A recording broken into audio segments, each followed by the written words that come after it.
In this video, I'm going to begin looking at the closing statement of prosecuting barrister Nick Johnson in the Lucy Letby case. Now, I've said for a while that I will start to look at the court transcripts, and this can be a project over a period of time. But there's a reason that I've delayed that, and that is because on your screen now you can see the closing statement of Nick Johnson, and you can see how long it is. So this is not even halfway through, even now. This goes on and on and on and on and on and on and on and on and on. And this is why people tend to think there is a lot of evidence in this case, because for me it was a clear strategy of the prosecution to drag this out for as long as they possibly could to confuse essentially just trying to confuse the jury. You pile things up and pile things up and pile things up, and eventually they can't see the wood for the trees. I'm sure going through a trial of that length is an exhausting, depressing, emotionally disturbing experience. And I must say the prosecution tried to make it that. So I'm going to begin looking at this statement today, and I've put aside roughly the first 3,500 words. As to the rest of the closing statement, I don't quite know what I'm going to do with it. I might try to pick out highlights from it and analyse those. I'm a little bit reluctant to go through the whole thing, because I'm not just going to sit here and read it like a certain other channel. I'm going to analyse what is written in this, what's said in this statement, what's before me is writing. And I don't know how long the first 3,500 words are going to take as I'm recording this, but I would suggest that it's going to be quite a long time. And that's just 3%, it's about 3.5% of the overall speech, the overall statement. So this will be the first video. I don't know what the second video is going to look like, but for this first video, I am going to look through the first 3,500 words of this statement and provide some analysis. So his closing statement begins, "It probably seems an awfully long time ago, that date in October when I stood here and introduced you to this case." Yes, and by the end of this statement, these comments are going to seem like an awfully long time ago. "I told you then that I was really only going to give you an introduction and that I wouldn't go into very much detail. And you probably sat there and thought, oh yeah, he's been going on for days." So the simple reason for this is Nick Johnson is making friends with the jury. He's trying to be friendly to us, and he's trying to show that he's considerate, so that they don't think this guy's been boring the crap out of me for 10 months. Like, he's put me through this harrowing experience from which I may never recover. And I've been receiving a derisory amount of money for jury service during this time, and I've had to turn my whole life upside down. So I feel a lot of resentment towards this guy. So what he's doing here is just trying to make friends with him and say, hey, everything I'm doing here is absolutely necessary. I'm sorry, I sympathise with your plight, etc., etc. Well, the detail I gave you back then is nothing compared now to what you know about the case, is it? So what you see throughout is he has this very informal style, which is just an attempt to ingratiate himself with the jury and make out that he's their friend. Of course, really, he looks down at common people, probably. And what I'm going to say to you now will be a bit more detailed than what I said to you back then, because you understand now what really matters in this case, and the detail does matter. When we opened the case to you, we gave you a strictly chronological presentation. As we called the evidence before you, we gave you pretty much a strictly chronological presentation, with the exception of the case of Baby K. So I'm not sure why repeat himself there, but again, this is a kind of informal and friendly style. One thing that's worth noting here is in the first sentence, we see this, well, the detail I gave you back then is nothing compared to what you know now. So that's just simply attempting to present what he's saying as fact by using the word no. It's a fairly simple trick of language. So I'll move on to the third paragraph. "When Lucy Letby gave evidence, with the exception of me dealing with baby F alongside the case of baby L, I dealt with things chronologically." You've already told us that. "And you've had 7 or 8 months of chronological presentation. We know. And indeed, last Thursday, his lordship said to you, when he sums up this case, he will likely adopt a chronological presentation." Thanks for making that clear. "But our task at this stage is slightly different. What we need to do is to draw together the strands of this case and from our point of view, drawing together the strands of this case dictates a slightly different approach to chronological presentation. So essentially what he's doing here is making it absolutely bleeding obvious to the jury what he's doing. Just trying to obviate any form of confusion and taking them in baby steps through what he's doing in what could be said a slightly patronising way. But he's just trying to kid glove them as much as possible, soft soap them, you could describe it as, and get them on side by saying, look, I'm having to do things slightly differently here, but there's a reason for that. I'm not trying to confuse you. I'm just doing it this way for a reason. You'll find out what the reason is. He knows he's going to talk for 100,000 words, and that's that's like a reasonably long novel, or it's like 1.5 coffee table books. So he should know, I'm sure he does know, that the attention span of the average person cannot even possibly absorb this. So he's really trying to gently walk them through it, which is not unreasonable. It's not entirely unreasonable. I'll try to kind of suppress my antipathy towards this person and be as reasonable as I can in this assessment. So before we go any further, I want to explain the techniques that Nick Johnson is using in this speech and indeed has used throughout the trial. And one of the ways to do this is to talk about a film called Century of the Self, which was a documentary that came out in the late 1990s, made by a guy called Adam Curtis. And right at the very start of this film, there is the following statement. 100 years ago, a new theory about human nature was put forth by Sigmund Freud. He had discovered, he said, primitive and sexual and aggressive forces hidden deep inside the minds of all human beings. Forces which, if not controlled, led individuals and societies to chaos and destruction. This series is about how those in power have used Freud's theories to try and control the dangerous crowd in an age of mass democracy. Now, I could explain that further, but I'll just go on to discuss the other statements from Century of the Self that I want to highlight. So this is from, I believe, the second part of Century of the Self. It's a 4-part documentary. This is a story about how Sigmund Freud's ideas about the unconscious mind were used by those in power in post-war America to try and control the masses. Politicians and planners came to believe that Freud was to suggest that hidden deep in all human beings were dangerous and irrational desires and fears. They were convinced that it was the unleashing of these instincts that led to the barbarism from Nazi Germany. To stop it ever happening again, they set out to find ways to control this hidden enemy within the human mind. At the heart of the story are Sigmund Freud's daughter Anna and his nephew Edward Bernays, who had invented the profession of public relations. Their ideas were used by the US government, big business and the CIA to develop techniques to manage and control the minds of the American people.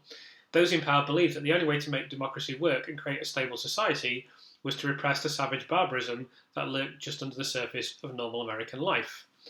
And then in the 4th part begins with this. I think this is kind of the most powerful statement in the whole documentary. This is the story of the rise of an idea that has come to dominate our society. It is the belief that satisfaction of individual feelings and desires is our highest priority. Previous episodes have shown that this rise of the self was fostered and promoted by business. They had used the ideas of Sigmund Freud to develop techniques to read the inner desires of individuals and then fulfill them with products. This final episode is about how that idea took over politics. It tells the story of how politicians on the left, in both America and Britain, turned to these techniques to regain power. They believed that they were creating a new and better form of democracy, one that truly responded to inner feelings of individuals. But what the politicians didn't realise was that the aim of those who had originally created these techniques had not been to liberate the people, but to develop a new way of controlling them in a new age of mass democracy. Now, I don't agree with everything that's in the documentary, The Century of the Self, but it very skillfully articulates an idea that is very well expressed in this particular passage and that carries on all the way through the documentary.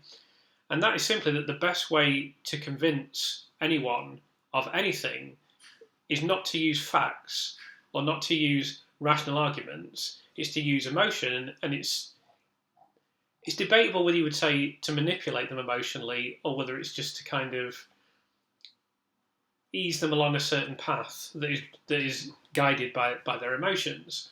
So Century of the Self shows how we went from what's described as a needs to a desires society. So at one time, industrial production, we just produced things that were needed. Why would you do anything else? And then at some point it was realised, well, that doesn't work anymore. we need. That's not economically desirable. It's economically desirable for people to desire things when they don't even need them. So that's what that film is essentially about. And what it really showed. So if this is, for example, an advert from the 1930s, so there's the gentleman mentioned in that second part in particular, called Edward Bernays, who created public relations. And he realised that you don't sell products by saying, objectively, this is good, you should buy it because it's good. You create an emotional connection with the person, or you somehow make them feel they need to buy this, or that it somehow fulfills a gap in their existence, etc., etc. So if you look back at a 1930s commercial, this is a particularly good example, shredded wheat, where this commercial of shredded wheat is just trying to convince you shredded wheat is a good, healthy breakfast cereal, you should buy it because it's good for you and you'll really benefit. Almost nothing is sold that way today. And in fact, if you look at modern commercials, this is an example I particularly recommend. There's another commercial I remember with Tiger Woods where it shows you swing from behind. But this is a Nike commercial where all you see is Tiger Woods swing a golf club in slow motion. You don't see anything else at all. And then it just says Nike at the end. And they don't even attempt to put the products in the advert at all. And you see that with other companies. You see that very prominently with McDonald's. You see it with Apple. You see it with many others. Because long since been worked out that you don't sell products to people, and ultimately you don't sell an idea to people by rationally explaining it to them. A certain sort of person, yes. Probably the kind of person that watches this channel, yes. But the average person in the street, that's not how you do it. You, as I say, you either incite their emotions to a certain extent, or you guide them along a certain path. So the reason that I'm telling you this is because that is what the prosecution have done throughout this trial. And emotion is seeping far too strongly into the legal process. At one time, if you went back to a 1930s court case, it would have been entirely predicated on evidence, and it would have been entirely predicated on reason. Because the science of how to manipulate people's emotions and how to manipulate people's perception that is now central to our culture was nowhere near. It barely even existed until the post-war period. And now it's very, very developed. There's been 70 to 80 years of it, very sophisticated mass media, many years of developing marketing and advertising. Even if you look back at 80s or 90s advertising, it's relatively crude compared to today. So in this opening speech, Nick Johnson, particularly right at the start, is doing 5 things. The first thing he's doing is telling the jury, I'm your friend and I'm here to help you. The second thing he's doing is saying, this is the only reasonable way for me to tell you this. The third thing he's doing is setting himself up as a trustworthy person. The fourth thing he's doing is telling you a story about the trial.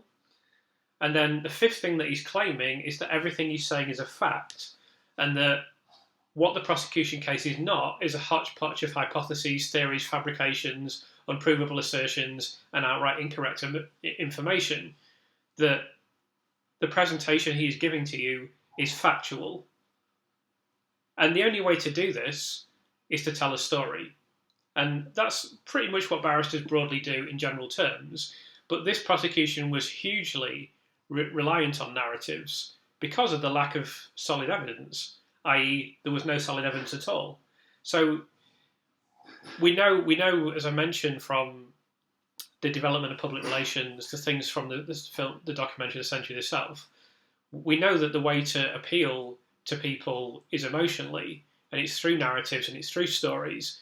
And Nick Johnson and the prosecution used this throughout this entire trial, but it's very evident in this closing statement. So I want to make that all very clear before we begin looking at the specifics.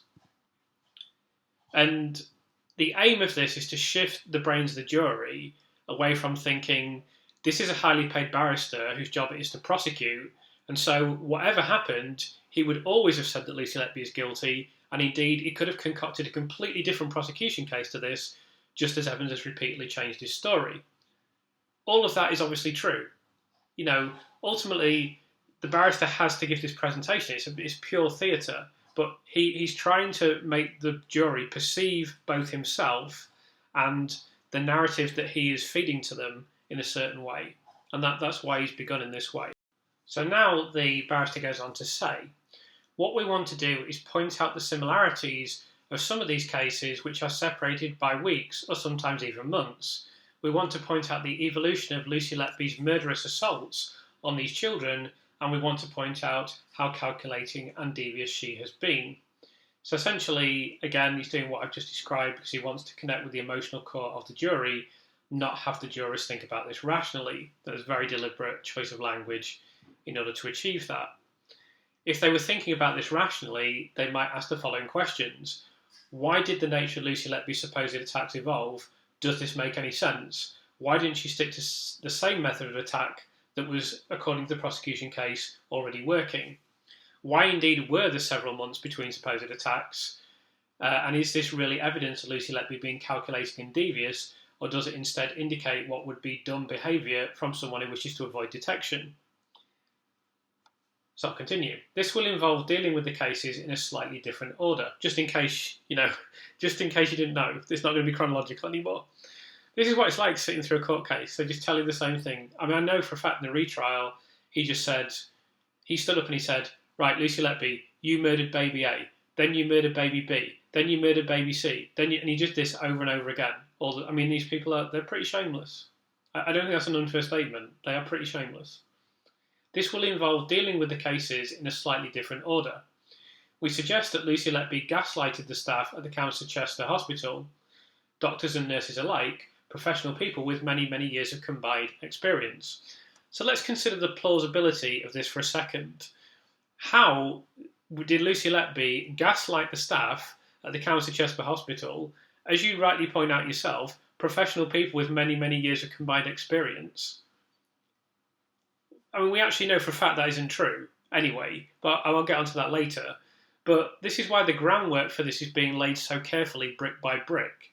It's to try and steer the jury away from thinking about this critically, and to think about statements like that, where he has to suggest that somehow Lucy Letby has manipulated all of the staff at the Countess of Chester Hospital to believe that this was all due to natural causes, which of course we know now that it was, and that she's somehow done this single-handedly. It beggars belief. I mean, there's no basis for that. And then also we know for a fact from the Thurl inquiry that this is all fundamentally incorrect anyway.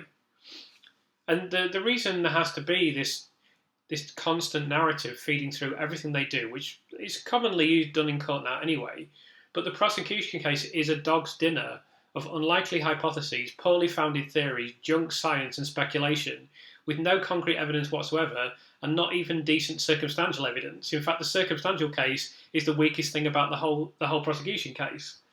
So Johnson has to rely on crafting an emotional narrative around these cases. Yeah, this is just a story that we're hearing now. You could be watching Jackanory, frankly. But this whole speech, and indeed the entire prosecution case, is an attempt to present what is an utter fabrication and concoction as being self-evident. So then it goes on. She persuaded them that what they knew in their heart of hearts to be utterly abnormal was just a run of bad luck. So this doesn't reflect the actual situation at the hospital in any way. So this is just simply factually incorrect. There is no evidence that Lucy Letby persuaded anyone, and anyway, the consultants fingered her and ran a 2-year campaign against her, which culminated in them having to apologise after she rightly won every point in her grievance procedure. And I should emphasise as well, this grievance procedure was entirely independent. So this is just a statement that has no basis whatsoever. But we know, don't we, ladies and gentlemen, the laboratory synthesised insulin ending up in the circulations of baby F and baby L wasn't just bad luck. And even Lucy Letby ultimately was prepared to accept that. I say even ultimately because of what she wrote in her defence statement. So I've discussed this in the previous video. The fact that the testing, for example, was very poor in the insulin cases, and this laboratory synthesised insulin exogenously ending up in the circulations of baby F and baby L is not decided at all. But it's important to note that this is being made a centrepiece of the closing statement of the prosecution. I'm going to discuss this in depth as we continue, But the reason that it's being made such a centrepiece is that there's no other even remotely concrete information, so they've got to cling to something. So, and also, this statement that Lucy Letby was prepared to accept that, again, they're leaning on the fact.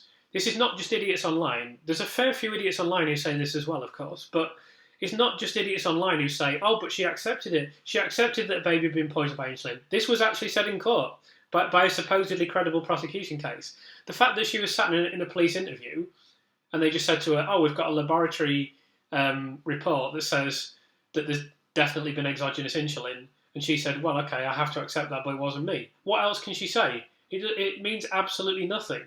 It's completely meaningless. You know, that's like saying, it's like having someone in a police interview and telling them, oh, experts have informed us that the moon's made out of cheese.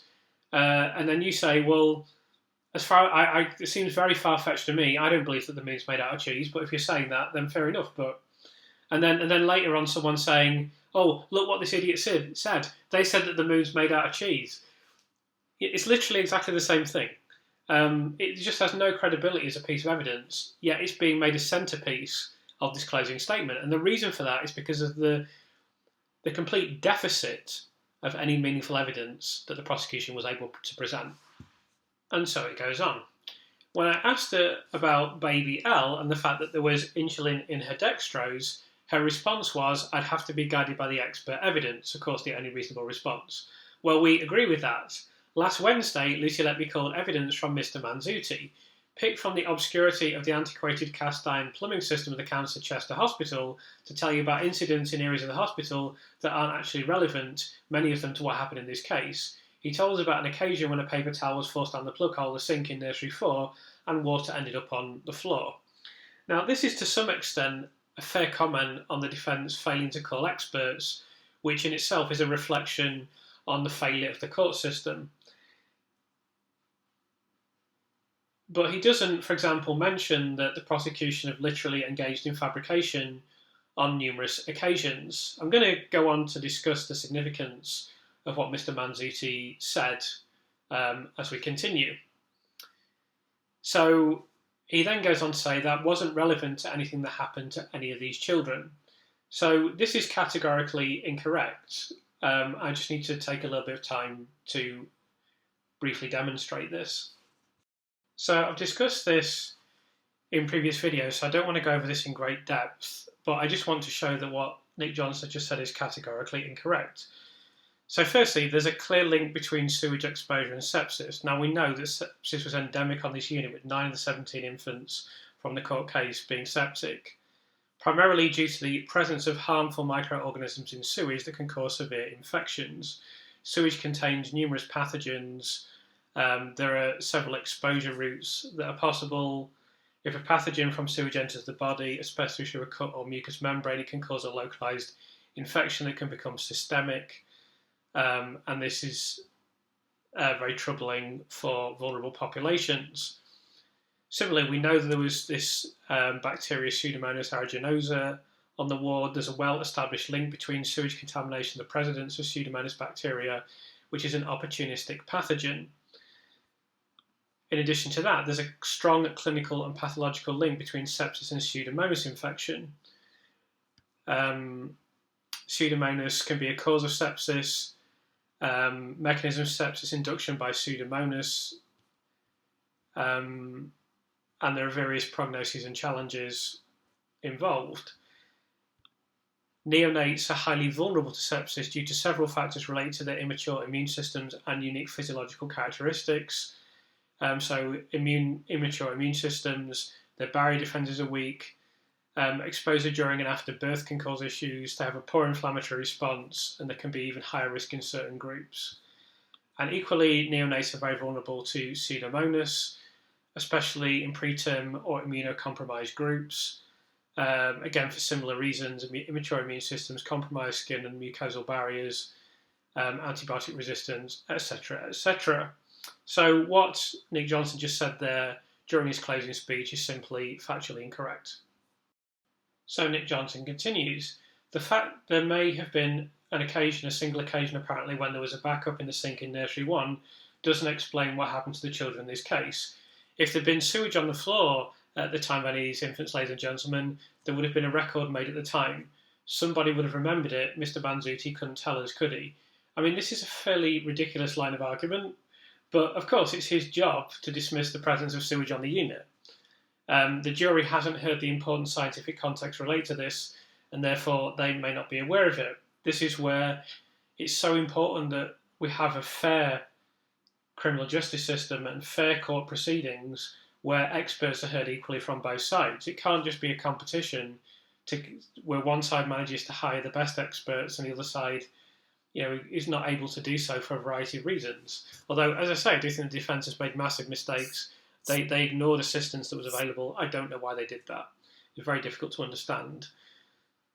But what we can say is that the court just never heard critical context related to this case, and also things that the prosecution said they're just plainly wrong went unchallenged. Precisely when that incident happened, he thought it was sometime in 2015 or 2016. His evidence isn't going to help you decide this case. It was a distraction. It was core, we suggest, to seek to bolster the tattered credibility of Lucy Letby, and you might ask yourselves why. So here the prosecutor is given a relatively easy job of trying to destroy the credibility of one witness that was called. Again, if you have these phrases like tattered credibility, he's presenting that as if it's a fact when he hasn't even presented any information to support this notion yet. It's a good question.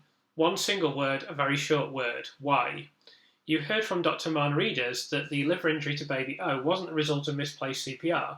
Somebody assaulted him and caused that liver hemorrhage and then injected baby O with air. So a lot of this closing speech from now on is simply going to be incorrect medical assertions based on the quackery of Dr. Evans. And Manrides played a role in this as well. He hasn't covered himself in glory, and also, as I've mentioned in previous videos, he endorsed Dr. Evans' injection through the nasogastric tube into the stomach theory that Dr. Evans has now abandoned completely. So I don't know how he feels towards Dr. Evans, but he has made Manrides look like a bit of an idiot, to be fair. Now, I'm just going to briefly go over the details related to Child O from the panel of international experts.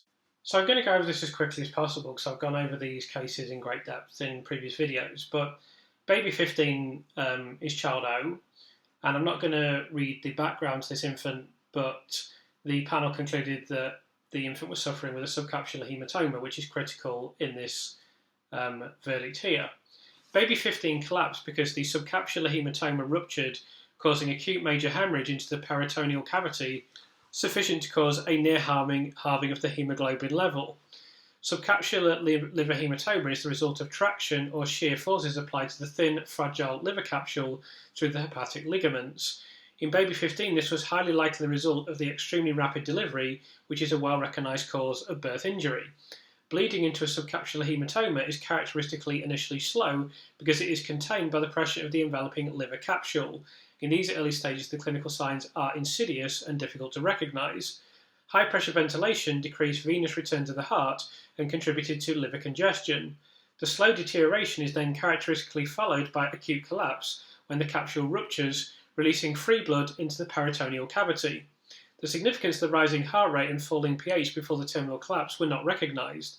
The blind abdominal insertion of a needle during resuscitation may have penetrated the right lobe of the liver, causing further injury, noted by the pathologist as parenchymal hematoma and laceration. Blunt direct trauma to the right abdomen or chest is implausible because it is very difficult to generate the kind of forces required to produce the observed injuries in a liver protected by the lower chest wall. The gaseous distension of the intestinal tract was likely due to air swallowing and insufflation during non-invasive respiratory support. The suggestion of injection of air into the circulation is conjecture. Baby 15 died from a subcapsular liver hematoma caused by traumatic delivery, resulting in hemorrhage into the peritoneal cavity and profound shock. This was not recognised ante-mortem. Baby O didn't die by natural causes, did he? So let's give Nick Johnson credit. This is one correct statement that he's made in this closing speech. And the circumstances of baby O's death, taken together with the insulin given to baby F and baby L, have nothing to do with the drains. Please do not be distracted. Lucy Letby got away with her campaign of violence for so long because people didn't contemplate the possibility, the remotest possibility, of a nurse trying to kill tiny babies. When you first heard me describe back in October the facts of this case, you were probably thinking the same thing. So there are a couple of things to note here. Firstly, the comment that he's making about Lucy getting away with a campaign of violence because people didn't contemplate the possibility is categorically untrue again. We know this for a fact from the Thirlwell inquiry. We know from the documents, we know exactly what occurred at the hospital. Now, I will discuss the full details of this in the future. I can't currently do that for various legal reasons that I can't discuss. And the second thing I'd like to mention is that we see here again the importance particularly of the insulin cases, but also child O. And that's because, again, it's something physical that they can at least cling to.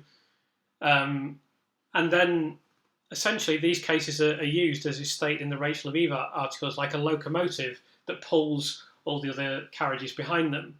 This is a chain link theory. It's described as in the Lucia de Burke case, the Dutch nurse who was exonerated having been wrongly convicted of murder, in which the judge did essentially exactly the same thing as this case, where he allowed the standards that would usually be required for murder to be reduced because of the links between all of these cases. But the insulin proves that somebody was trying to kill children, as does the case of baby O. And it shows, all of those cases show, the awful lengths to which that person was prepared to go.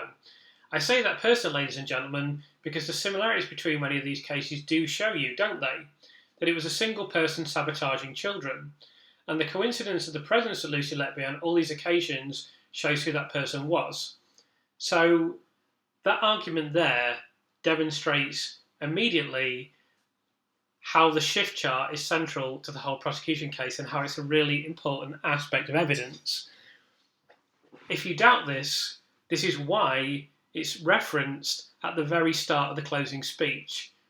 This demonstrates so many important things and indicates clearly how stupid so many things that people said online clearly are. It indicates that people that are desperate to believe that Lucy Letby is guilty, it indicates that they don't understand the prosecution case. Because what Nick Johnson is arguing here, that it was a single person sabotaging children, that is impossible to say without the shift chart. If you don't have the shift chart, you cannot say that. And that's why he's saying here, and the coincidence of the presence of Lucy Letby on all these occasions. Because without that, it could be anyone, or it could be several people. The shift chart is the only thing that is underpinning the entire prosecution case. Because if you take that shift chart away, even if you accept the crappy scientific evidence, it could be anyone on this unit, or it could be multiple people. That is the way that they pinned it all on Lucy Letby. And the prosecution is not even tacitly, I was going to say tacitly accepting this, explicitly stating this here. So anyone that says, I mean, it's still on the CPS website as a key item of evidence anyway, so it's a stupid argument in the first place. But anyone that claims that the shift chart is not an important item of evidence, firstly, they're idiots anyway, because they don't understand the prosecution case, they don't understand how legal proceedings work, they don't understand the burden of proof, or numerous other things. That's the first thing. But then secondly, the person who I'm sure they'd love to blow smoke up his arse from now until the end of time, Nick Johnson, he is stated explicitly, right at the start of his closing statement, that the shift chart is critical to this entire prosecution case. And frankly, anyone that has any ability to reason critically and any understanding of what actually occurred in court knows that anyway. It really is only idiots who claim otherwise. But even if they continue to claim that, this says, beyond any doubt, beyond all doubt, in fact, that the shift chart is critical. But anyone that understood the case knew that already. But this is the prosecutor, the prime prosecutor, in his most important statement of the entire court case, right at the start of the most important statement, saying clearly, undeniably, the shift chart is critical to the prosecution case. And without that, they literally cannot say that Lucy Letby has done anything wrong because they have no basis for this. So let me emphasise as well, whenever anyone says statistics have nothing to do with this case, again, that was already a stupid statement, but this shows beyond doubt that statistics are central to this prosecution. And so it continues. On 14th of March this year, Dr. Brearey made one of his several appearances in the witness box to tell you about the collapse of baby O. As part of the cross-examination, he was accused of having confirmation bias and seeing fault in Lucy Letby simply because she was always there when certain events happened.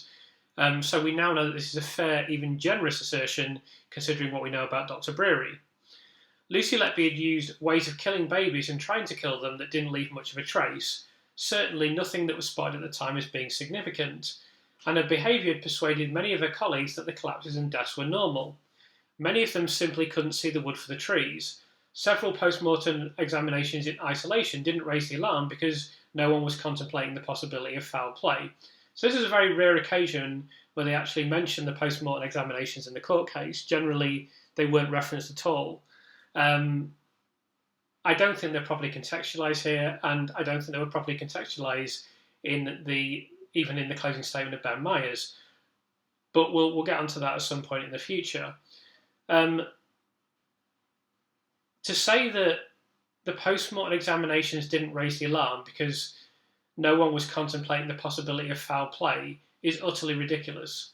It's just, I don't think for 1 second, I don't think Nick Johnson is stupid enough to believe that what he's saying is legitimate there. We've seen this narrative and argument made in the Thirlwell inquiry as well, but the whole basis for post-mortem examination is to dispassionately and medically examine an infant and come to the most likely conclusion about why it demised. If you were to say, oh, well, by the way, it's probable that there's foul play here, but anyway, go on and examine the infant, you're introducing a massive form of bias into the investigation immediately. Now, it's only seconds previous to this, less than a minute probably, we're talking about Dr. Brearey being accused of having confirmation bias. So I wonder if the prosecution actually knows what is meant by confirmation bias. Because if you give someone a seriously biasing factor and then ask them to conduct a task, it's likely that they will then suffer from confirmation bias. So one wonders if Nick Johnson actually knows what is meant by the term confirmation bias. Obviously, I suggest he does, and he's just making what is a poorly founded argument here, very poorly founded. And so he continues. And Dr. Brearey met the accusation of confirmation. I didn't realise you were going to say it in the very next sentence, but Dr. Brearey met the accusation of confirmation bias very well, we suggest. When it was put to him on behalf of Lucy Letby, he said this. I should emphasise as well, the previous paragraph is just medically illiterate drivel. We now know that it's all categorically, undeniably incorrect. It really doesn't merit any further consideration. When it was put to him on behalf of Lucy Letby, he said this. I think you're making this a little bit more simplistic than it actually was, because it's not something that anybody wants to consider, considering that a member of your staff is harming babies. Now, I can't comment any further on this at this point in time, but I know this to be untrue. And actually, the senior nursing staff on the unit didn't believe this could be true up to the point when and beyond, when the baby OP and R died. This could be a transcript error, but it's in the Chester Standard reporting, this is described as the triplets. But we know from Thirlwell documents that none of the nurses had any suspicions about Lucy Letby whatsoever. That's undeniable. I've read several of them out before, but I'll go through some of them right now as well. So I'm going to go through all the statements from the Thirlwell inquiry. So all of these were finally released in February of this year. And this is all of the nurses who submitted statements to the Thirlwell inquiry. Joanne Williams. I did not personally have any concerns. Letby attended a number of collapses and deaths. She also worked full-time and worked a number of extra shifts to cover staff shortness or sickness. Caroline Oakley. I thought Lucy was hardworking and efficient, and I did not have any concerns or suspicion about her or her conduct. Jean Pears. We always were told it was Lucy Letby on shift, and I thought to myself she was bad luck in a superstitious way, but had no concerns. Minna Maria Lapalainen. I was a friend of Lucy Letby. I attended some social activities with her. I had no concerns or suspicions about her nursing conduct on the neonatal unit, nor was I aware of any nursing or medical staff members' concerns. Claire Bevan. I was not aware of concerns of others until Letby was removed from the neonatal unit and relocated to another area of the hospital. Nicola Dennison. I had no concerns or suspicions about Lucy Letby's conduct while she worked on the neonatal unit. the anonymised nurse Y. I do not believe there has been physical evidence to prove criminality by Letby. I was not aware there were any concerns regarding Letby's practice until we were informed as a team about the external review. I do not feel the inmates are at risk from criminal actions. I do not recall having any concerns about Letby during my time as an allocated mentor. I did not need to seek any guidance from the practice development practitioner or practice education facilitators during her neonatal placement, nor did I have any suspicions about her in my role as mentor. Elisa Simpson. I was not aware of any concerns or suspicions in relation to Lucy Letby while I was on the neonatal unit. Jennifer Jones-Key.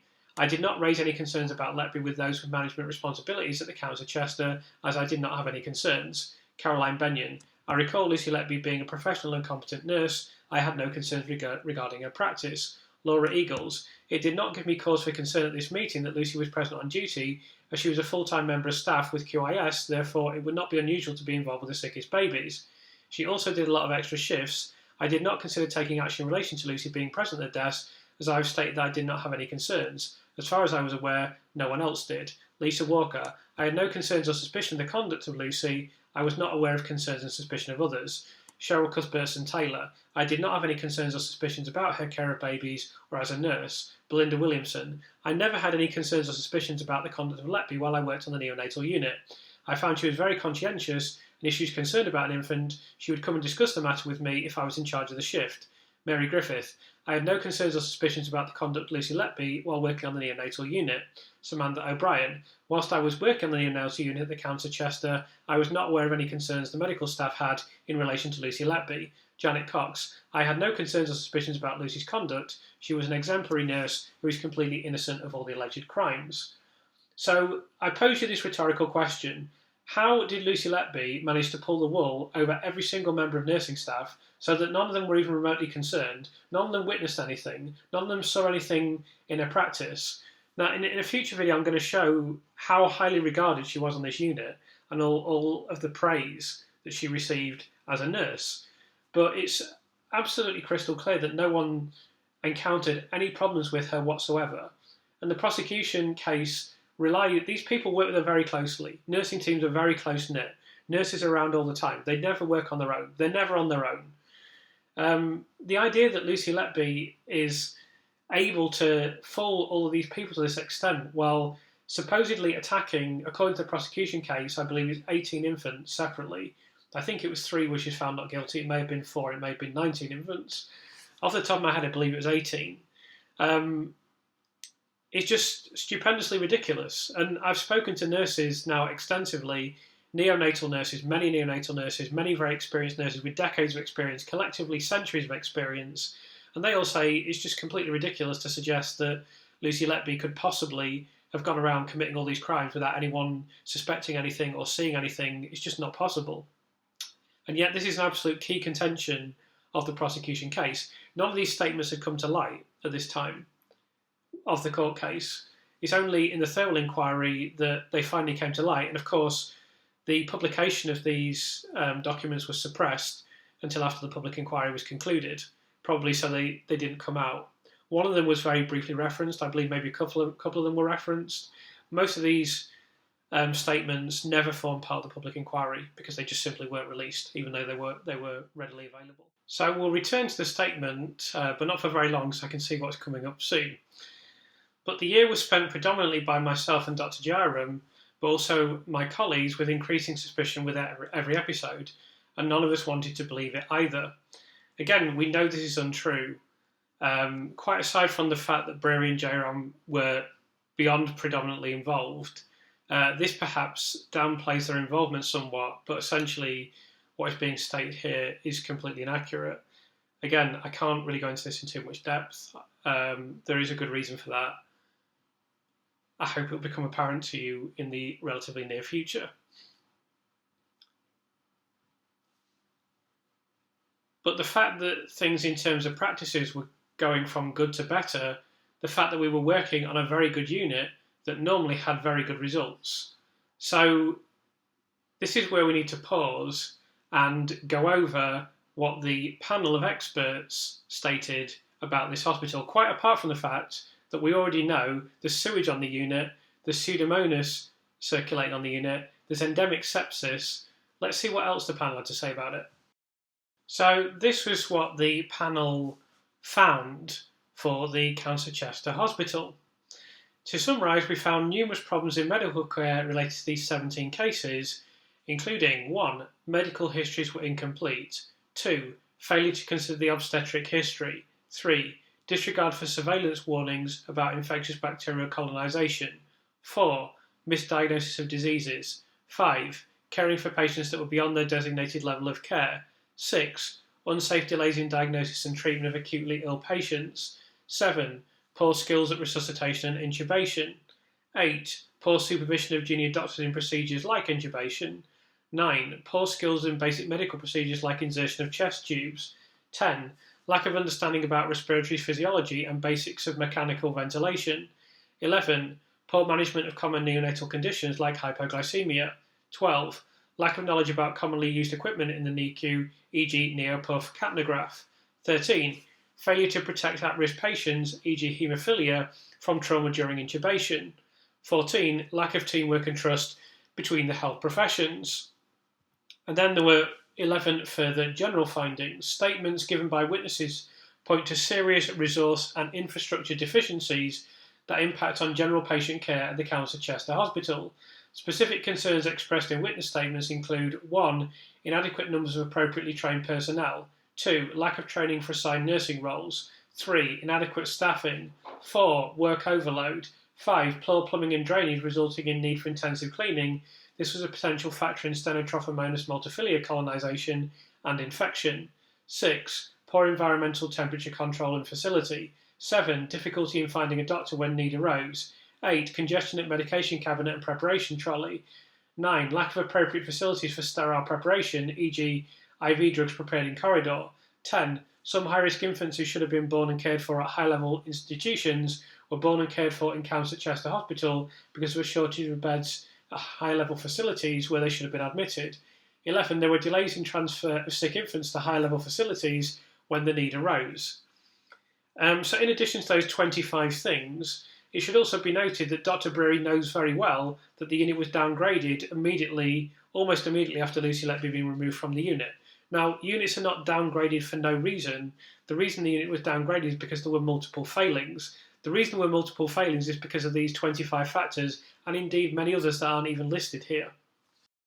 So let's continue. And then we stop to take a step back and think about it. The nature of these collapses, the unexpected nature of them, the lack of response to resuscitation, the unusual rashes being noted on a number of occasions, and each time the association with Nurse Letby. And that's nothing to do with confirmation bias. That's just statistically, every time it happened, it became statistically more than probable. And that was raising our concerns to a point where, yes, that's when we escalated, and we did. So firstly, there's really 6 points to deal with in this particular statement. The first thing is that the nature of these collapses is not universal and cannot be seen as universal.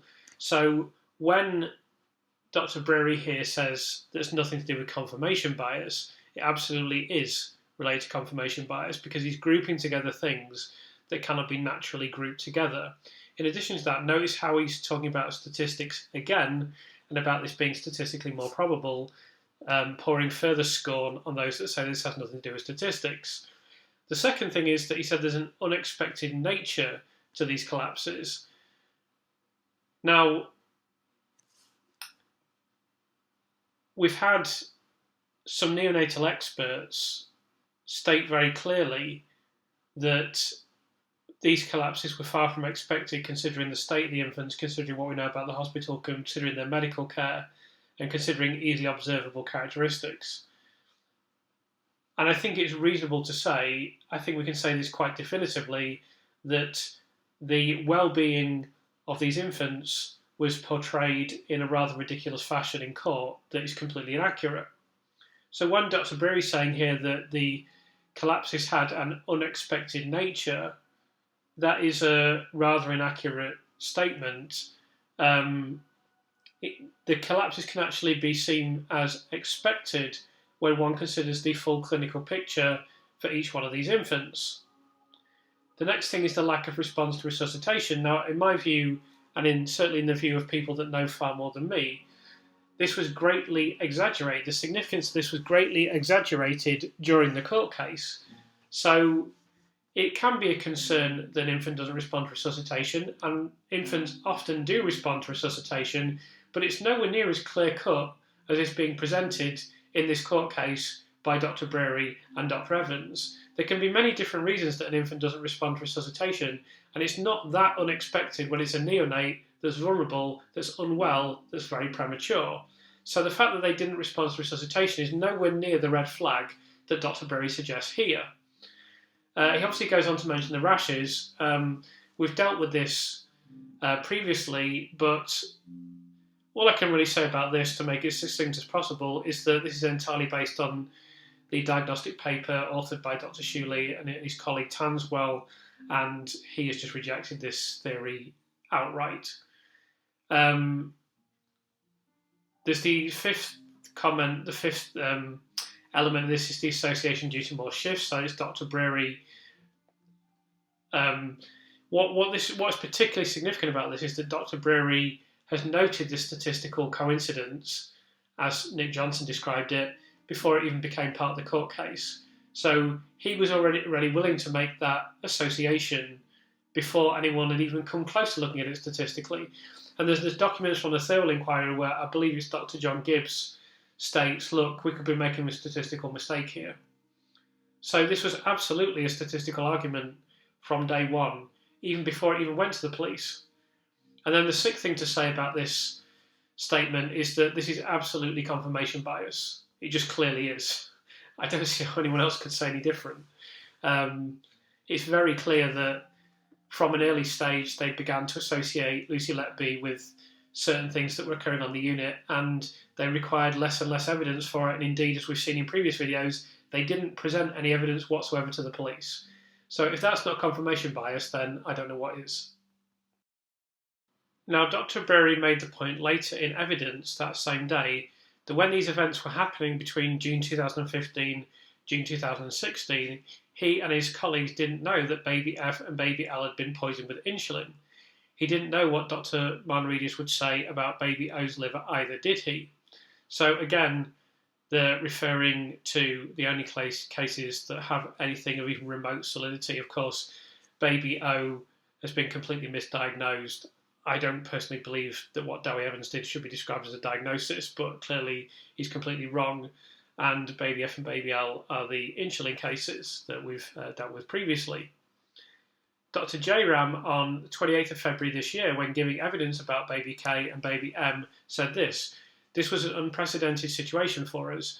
Nobody trains us to deal with this. And as I mentioned before, we work within a certain rule book and a certain playing field. We're not thinking, could this be deliberate harm initially?" Again, this is fundamentally untrue. I can't go into any further details at this point in time. These thoughts come into your head after a while, and you put them away because it seems utterly preposterous. Again, this is untrue. Then more and more happens. A few days earlier, on February 22nd, dealing with baby M, he said, "We're taught to think about common things, less common things, very uncommon things, rare things.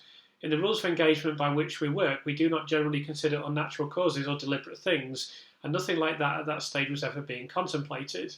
It was simply an association, just as if there'd been any other member of staff or any other piece of equipment that would have been commented on." So essentially, this is untrue again. But I just wanted to mention that this is an association throughout. It has always been an association. There is no hard evidence in this case. At the time that Nick Johnson is speaking, it is still an association. It is based on this statistical inference that's been referenced previously. That's all that there ever is in this case. There is never anything else at all.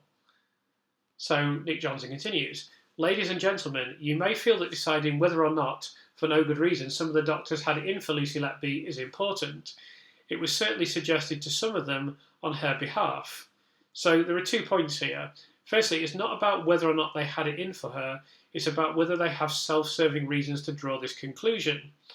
So at one stage, they're speaking with Ian Harvey in a document that was submitted to the Thirlwell inquiry, and Ian Harvey is responding to comments that they made about, suspecting a nurse on the unit. And essentially, Ian Harvey says to them, well, that'd be convenient, wouldn't it? And the reason Ian Harvey says that to them is because pinning everything on a nurse, whether maliciously or whether in a kind of self-serving fashion, enables them to obviate themselves a responsibility in terms of making mistakes, in terms of the neonatal unit underperforming, etc., etc. So it's not about whether they had some sort of malicious intent or whether they had a long-term grudge against Lucy Letby. It's about whether or not they may have drawn this conclusion because the opposing conclusion was unpalatable to them because they would have been implicating themselves in poor medical care and the neonatal unit in very, very serious underperformance. So he continues, that's why we asked Lucy Letby questions about it on a case-by-case basis, because it's easy to make general allegations, isn't it? What you are interested in, ladies and gentlemen, is evidence. So broadly speaking, that's a fair comment, but the prosecution is hypocritical to raise this contention because it has relied on an emotive case, manipulating the emotions of jurors, fabricating a series of events that cannot be proven, and assassinating the character of Lucy Letby. The actual evidence presented was really poor, even with no medical defence witnesses. The performance of Dr. Evans in the witness box was really poor. So when he's saying that this should be all predicated on evidence, I agree. But the quality of evidence in this court case was extremely bad. So that brings us to what I call the Gang of Four, the conspiracy theory. I'm not asking you necessarily to look now, but if you were to go to paragraphs 11 to 13 of the defence statement, you would see a suggestion being made by Lucy Letby that the collapses and deaths that you've heard about were in some way the product of staff shortages or mistakes, or that in some way the doctors were insufficiently qualified. So we now know that what she was saying is absolutely true. And if these medical witnesses had been available in the original court case, she never would have been convicted because they would have slaughtered the prosecution case absolutely and definitively. But we know for a fact that what she was saying there is absolutely true. When we asked Lucy Letby about this, when she was giving evidence, generally speaking, she said that the particulars of that were a matter for medical opinion. Well, it's not for her to prove anything. Right, so I just want to pause at that moment because the barrister has said there, it's not for her to prove anything. Okay? So literally the entire remainder of this statement is predicated on the notion that Lucy Letby had to prove what was wrong with all the infants, as you will see. But you have had no medical opinion to suggest there were any serious shortcomings, have you? So again, this is reflecting a major weakness of the trial. This is precisely why people say it's an unsafe conviction, particularly considering everything that the panel has said about all these infants, everything it's said about the hospital, everything it's said about medical mistakes on the unit. It would be a travesty if this was never heard because a court said, oh, well, you could have brought that up at the time. Not only is that a travesty for Lucy Letby, it's extremely dangerous for the healthcare system going forward, particularly considering the recommendations that the Thirlwell inquiry is reported to be making. And it's problematic for the criminal justice system because it means this can all happen all over again in another case. And unless we iron these things out, unless we address these things, it's just simply never going to improve. So the prosecution makes what I think here is a fairly extraordinary statement. If the defence had called evidence about all the children that went through the Countess of Chester Hospital over this period, over that 12-month period, and examined their care or looked at staffing ratios, that wouldn't have helped you decide what happened to the 17 children named in this indictment. Now that is a fairly remarkable claim. It clearly would have helped for the jury to know about Noah Robinson, who died on the unit due to medical mistakes. It would have helped for the jury to know that there were 17 deaths that were investigated as part of this court case, and there was an 18th death as well during this period, and yet only 7 deaths ended up in the court case. It's very hard to say that that wouldn't have helped the jury come to a decision. Clearly that is hugely important context, and it's just frankly utterly ridiculous to even make this argument.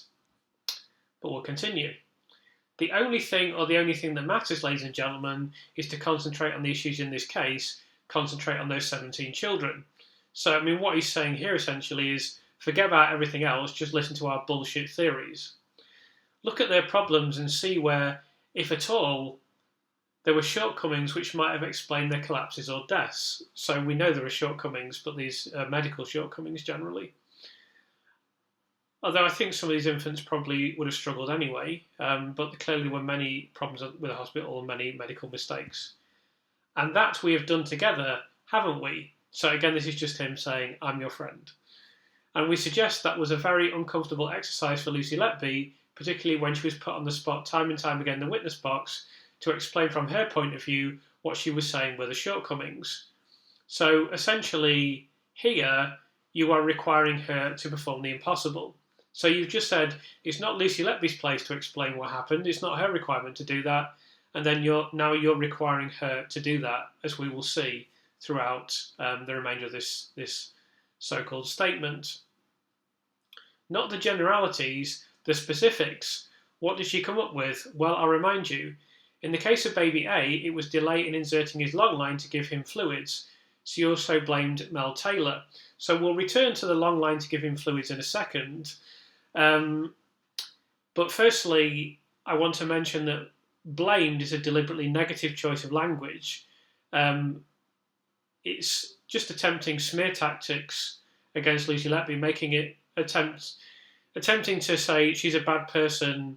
You know, she's blamed Mel Taylor, who she worked with on the unit, whereas he's obviously presenting the prosecution's position as entirely reasonable. But we'll just take a look at child A before we go any further. So here is the summary for baby 1, or child A, in the International Panel Report. So it begins by explaining baby 1 was a 31 plus 2/7 week, so 31 and 2 days essentially, 1.66 kilogram birth weight, twin 2 male infant, who was delivered by emergency caesarean section for maternal hypertension. Mother had antiphospholipid syndrome and gestational cholestasis, not charted in medical records. At birth, baby 1 required resuscitation but stabilised. The next day at 1600 hours, the intravenous peripheral line tissued and IV fluids were stopped. An umbilical venous catheter was inserted but replaced for malposition. A long peripheral line was inserted about 1900 hours. Fluids were reinfused at about 2000 hours. Soon after, he suddenly became pale, poorly perfused, apneic, and desaturated. So before we go any further, let's just point out, Lucy Letby was correct. She was actually correct in the medical assertions that she made in court. She shouldn't have been required to do that, of course, but when she was talking about the long line and the fluids, that was actually significant. So, for some bizarre reason, this is being downplayed in court. Obviously, the prosecution has to prosecute, but I don't know why they've brought that into the discussion, because that's a legitimate point that has now been corroborated by medical experts that far outrank those that appeared in court. And he goes on to explain that child A died from injection. Well, it was alleged that child A died from injection of air into the intravenous line, causing an embolism resulting in collapse, patchy discoloration of the skin, and death. Panel opinion.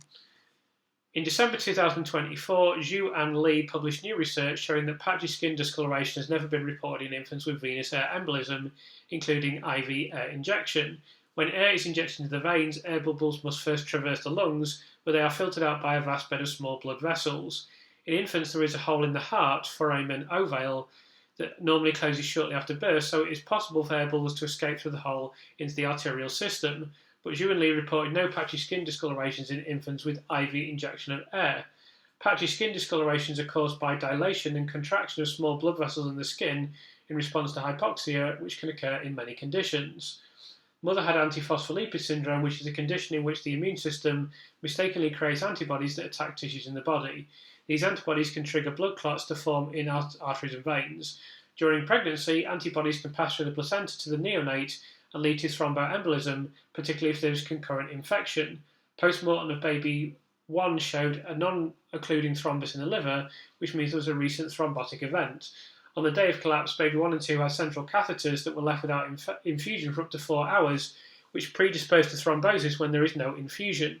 Shortly after infusion was started in the most central line, baby 1 collapsed. A thrombus from the catheter tip likely migrated to an artery supplying the brainstem, causing sudden collapse and inability to resuscitate the infant. It is also possible that baby 1 had placental fetal vascular malperfusion, in which the fetal villi in the placenta present small thrombi that can travel to and occlude small blood vessels in major organs like the heart, brain, and liver. If a small thrombus lands in the artery supplying a critical structure like the brainstem, it can cause sudden death, and they are very hard to find on post-mortem. Collapse associated with fetal vascular malperfusion can occur 1 to 2 days after birth. Conclusion, baby 1 died from thrombosis. 2, there was no evidence of air embolism. So that is a very clear medical view on child A that essentially completely decimates what was presented in court, and also indicates that what Lucy Letby actually said about child A was fundamentally quite accurate, and essentially it's being echoed here by a panel of neonatal experts. So we'll return to the statement of Nick Johnson, and it should be simply mentioned that this next part of the statement is all total rubbish. If we agree, as she put it, that the cause of death was an air embolus, if we agree, coming from the witness box, if we agree that the cause of death was an air embolus, well, we do agree, ladies and gentlemen. The prosecution do agree. We'll agree with Lucy Letby on that. I mean, it's just a nonsense argument. I don't even really know what he means. Baby A didn't die of dehydration, did he? Because that's, in reality, what's being offered up as a shortcoming. He went without fluids for 3 or 4 hours. He did die of an air embolus, but it wasn't Mel Taylor who supplied the air, was it? So that's just very unsupported argument there. You can see it's just a very weak prosecution argument. But in front of the jury, they may not understand this. So the next part goes on to mention baby B. For baby B, Lucy Letby could come up with no criticism of the care or staffing levels. So let's see what the panel had to say about child B. So child B, or baby 2, was a 31 plus 2/7 week, 1.69 kilogram birth weight, twin 1 female infant who was delivered by emergency caesarean section for maternal hypertension. Mother had antiphospholipid syndrome and gestational cholestasis, not charted in medical records. At birth, baby 2 was pale, floppy, and had low heart rate, less than 60 per minute. She was resuscitated and intubated with size 2.5 endotracheal tube after 3 attempts. Vocal cords were red, swollen, and inflamed. I should mention at this point that the prosecution has just said that Lucy Letby had no criticism of the care or staffing levels, so like a triple intubation attempt is a mistake in care immediately. Vocal cords were red, swollen, and inflamed. There was a large air leak, so the endotracheal tube was removed and continuous positive air weight pressure was applied. Chest x-ray was consistent with hyaline membrane disease. She remained on CPAP as her respiratory status was unstable. 2 days later, she developed sudden apnea, bradycardia, and purple discoloration of the skin with white patches. She was resuscitated, recovered, and discharged home a month later. It was alleged that baby 2 collapsed from injection of air into the intravenous line, causing air embolism resulting in collapse and patchy purple discolorations of the skin. On the day of collapse, baby 2 had a kinked and impacted long venous line, which was not heparinized, treated with anticoagulants, which can predispose to thrombosis. Thrombosis of long venous catheters occurs in 20 to 30% of infants, was a reference for that. The risk of thrombosis was further increased because mother had antiphospholipid syndrome, which is a condition in which the immune system mistakenly creates antibodies that attack tissues in the body and can trigger blood clots to form in arteries and veins. During pregnancy, antibodies can pass through the placenta to the neonate and lead to thromboembolism. The sibling suffered similar collapse and died 1 day after birth, and post-mortem showed a recent non-occluding thrombus in the liver, indicating a recent thrombotic event. Consequently, baby 2 was at high risk for thrombosis. On the day of collapse, baby 2 had high D-dimer of 6,219 and low platelets of 103, both indicative of thrombosis. Fortunately, baby 2 survived, so we have no post-mortem evidence of thrombosis. Patchy skin discolorations are caused by dilation and contraction of small blood vessels in the skin in response to hypoxia, which can occur in many conditions and are not diagnostic of air embolism. Zhu and Lee reported that non-specific localized patchy skin discolorations have not been reported in infants with venous air embolism, including IV air injection, and that only Lee's sign and Liebermeister's sign are diagnostic of air embolism. If air was deliberately infused through a central venous line to cause air embolism, the line will have to be reinfused with fluid to prevent detection. Collapse from air embolism occurs instantaneously. It is doubtful that this can be achieved quickly enough before other staff in the unit respond to the collapse. Conclusions. Baby 2 collapsed from thrombotic emboli originating from a central intravenous catheter, which potentially aggravated by maternal antiphospholipid syndrome. There was no evidence to support air embolism. So, specifically on the supposed assertion that Lucy Letby has to blame care or staffing levels for all of these infants, there is clear indication here of mistakes in care. However, it is not accurate just to state that there has to be a criticism of care or staffing. Of course, in the court case, the jury didn't hear this sort of stuff because there was this all came from Dr. Evans, and frankly, I just don't think Dr. Evans is even qualified to produce this kind of surgical investigation, and that's why he's went for very simple conclusions that are essentially just fundamentally wrong. So this should have been in court in relation to baby B. After this, the prosecutor, Nick Johnson, went on to speak about baby C. He said, for baby C, nothing, and for baby D, again, staffing levels were irrelevant, and the only criticism offered by Lucy Letby was the delay in giving her antibiotics. So I'm now going to go over child C firstly, and then child D. So this is the summary for child C or baby 3. Now, there is clear evidence of medical errors in this infant who was chronically unwell. Baby 3 was born at a gestational age of 30 weeks and 1 day. His intrauterine growth had been extremely poor. His birth weight was 800 grams. Average birth weight of baby born at 30 weeks gestation is around 1.4 kilograms. So even just over half the weight of the kind of expected and still very low body weight of an infant of this gestation. And there had been reversed and diastolic abnormal blood flow. He was hence at high risk of intrauterine demise, stillbirth, and if live-born, multiple immediate short-term and long-term complications. The decision to deliver him a non-tertiary unit was therefore questionable. Of course, this is something that's been pointed out numerous times that I've mentioned previously in videos. This is a failing level 2 unit, but some of these infants should have been born at a level 3 unit. And effectively, this is a unit that is the quality of a level 1 unit that still isn't dealing with level 2 cases now. This infant could not be born at the Council of Chester now, but it's debatable whether it should be highly debatable, and hearing the saying it's questionable. They're essentially saying this infant should not have been born here. But even today, because it's been downgraded, even today, 9 years later, this infant would not be permitted to be born at the Council of Chester. He was cold on admission to the neonatal unit.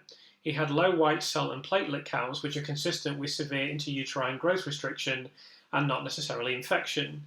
He developed respiratory distress syndrome and was given surfactant. Chest X-ray showed respiratory distress syndrome, not pneumonia, and that surfactant had been administered mainly into the right lung. Over the next 3 days, baby 3 showed multiple clinical signs of intermittent bowel obstruction, no bowel opening from birth, dark bilious aspirates, bilious vomit, intermittent stomach and small bowel distension, recurrent crying. No bowel movements and dark bowel aspirates and vomiting are clear indication for urgent surgical opinion. This did not occur. Instead, despite feeds being contraindicated, he was given a 0.5 milliliter nasogastric feed. He collapsed with a major apnea 15 minutes later. 2 nurses commenced resuscitation, one of whom was extremely inexperienced, had never done cardiac compressions before, so that's a staffing issue. The medical registrar who was called had 3 unsuccessful attempts at intubation before the consultant arrived, so that's a care issue. Baby 3, therefore, would have appeared to have had ineffective ventilation for at least 20 minutes, which would have resulted in marked respiratory and metabolic acidosis and made subsequent resuscitative efforts less likely to be successful, so that's another care issue. He received 7 boluses of adrenaline, 3 of saline, 2 of sodium bicarbonate, and 1 of calcium gluconate. Following discussion with his parents, a decision was made to stop active resuscitation but to continue ventilation until he was baptised. He lived for 5 hours following cessation of ventilatory support. Post-mortem showed an aberrant descending colon with persistence of the mesentery, a membrane that normally disappears in fetal life, thereby fixing the colon to the back of the peritoneal cavity. With a persisting mesentery, the descending colon is mobile and displaced to the right, with the potential for transmesenteric herniation of small bowel to the left of the descending colon, causing obstruction that could be intermittent. Post-mortem also showed widespread hypoxic ischemic damage to the heart, lung immaturity, and other changes consistent with severe IUGR. So we'll just scroll across to the end of this. Oh, that's not the end. Here we go.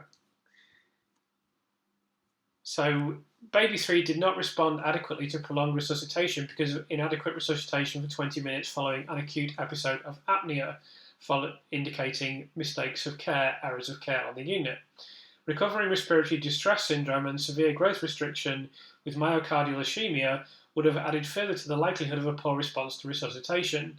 The apneic attack was likely precipitated by severe pain due to a further episode of acute small bowel obstruction precipitated by feeding.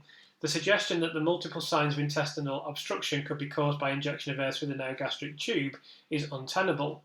Conclusion: baby 3 died because of a decision to discontinue respiratory support and resuscitative effort in the face of poor response following inadequate resuscitation for at least 20 minutes after an acute episode of apnea. The clear prior signs of intermittent bowel obstruction that warranted urgent surgical opinion and investigation had gone unrecognised. So not only is there evidence of poor care in this infant, but it's fundamental to the outcome of child C. And there were staffing level issues as well. So, of course, asking Lucy Letby to come up with those in court is completely unreasonable, and this is where there should have been experts in court. It's a major problem with this court case and why it's such an unfair and inadequate process that these very clear explanations haven't been allowed into the court case. And of course, Dr. Evans just said, oh, the baby was absolutely fine and then it collapsed. Despite everything we've heard here, that's what he said quite consistently. So now I'll move on to child D. Again, child D is chronically ill with clear signs of pneumonia. So for baby C and baby D, I call them child C and child D. Here they're baby 3 and baby 4. These are the two most egregious examples, I think. Well, no, that's not even true. That's not even true because there's child G and child I. These are two of the most egregious examples.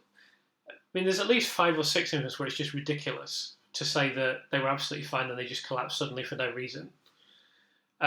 Child C and child D are definitely among those infants, we would say that. So this child was not particularly premature, born at 37 plus 1/7 weeks, 3.13 kilograms birth weight. So that may have led the seemingly inadequate staff on the unit to believe that, well, it's virtually a full-termer. I believe this is not even deemed a premature infant, even though it is slightly premature. And, 3.13 kilograms, I'm not entirely sure what that is in pounds, but it's not really, really low birth weight. So they may have thought, okay, there's big problems immediately. But that it's possible that they thought, right, well, this is 37 weeker, he's born at nearly 3.25 kilograms, we should have been able to save this infant's life, which is probably true. But it's clear that this infant had massive problems immediately. So the fact that it's 37 weeks old, or she, I should say, is 37 weeks old at birth, isn't necessarily as significant as the clinical picture for this infant. So, baby 4, as mentioned, 37 weeks, delivered by emergency caesarean section for failed induction of labour after prolonged premature rupture of membranes. So this isn't really so much a staffing issue or a care issue, but this is a baby that probably requires very significant care, very high standard of care. The APGARs were 8 at 1 minute, 9 at 5 minutes. At 12 minutes, she became pale and floppy and needed respiratory support with bag and mask. She was admitted to the neonatal unit 3.5 hours later, so that's a caring issue straight away. She was cold, blue, dusky, and had respiratory distress, polycythemia, and infection, high white cell and neutrophil counts.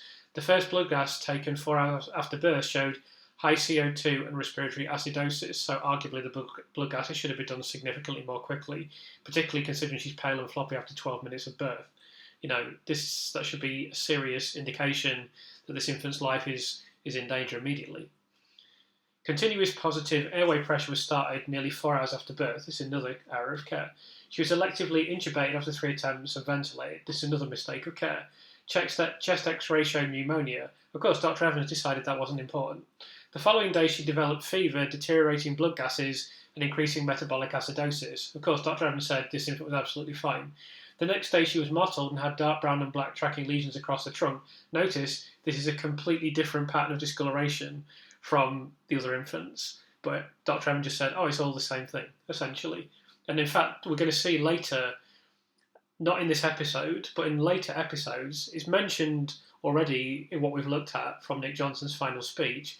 He mentions this thing of, we see the same patterns, but some of the patterns that they cite as being the same are actually not the same, and you don't really even need medical understanding to see that. It's just a very different pattern of discoloration that anyone that understands the difference between two different colours and can understand that it needs to be one particular type of discoloration can understand this.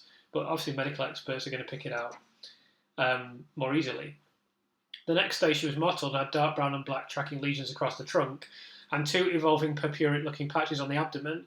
She had prolonged coagulation times, raised CRP, and repeated episodes of apnea and desaturation until final collapse and death.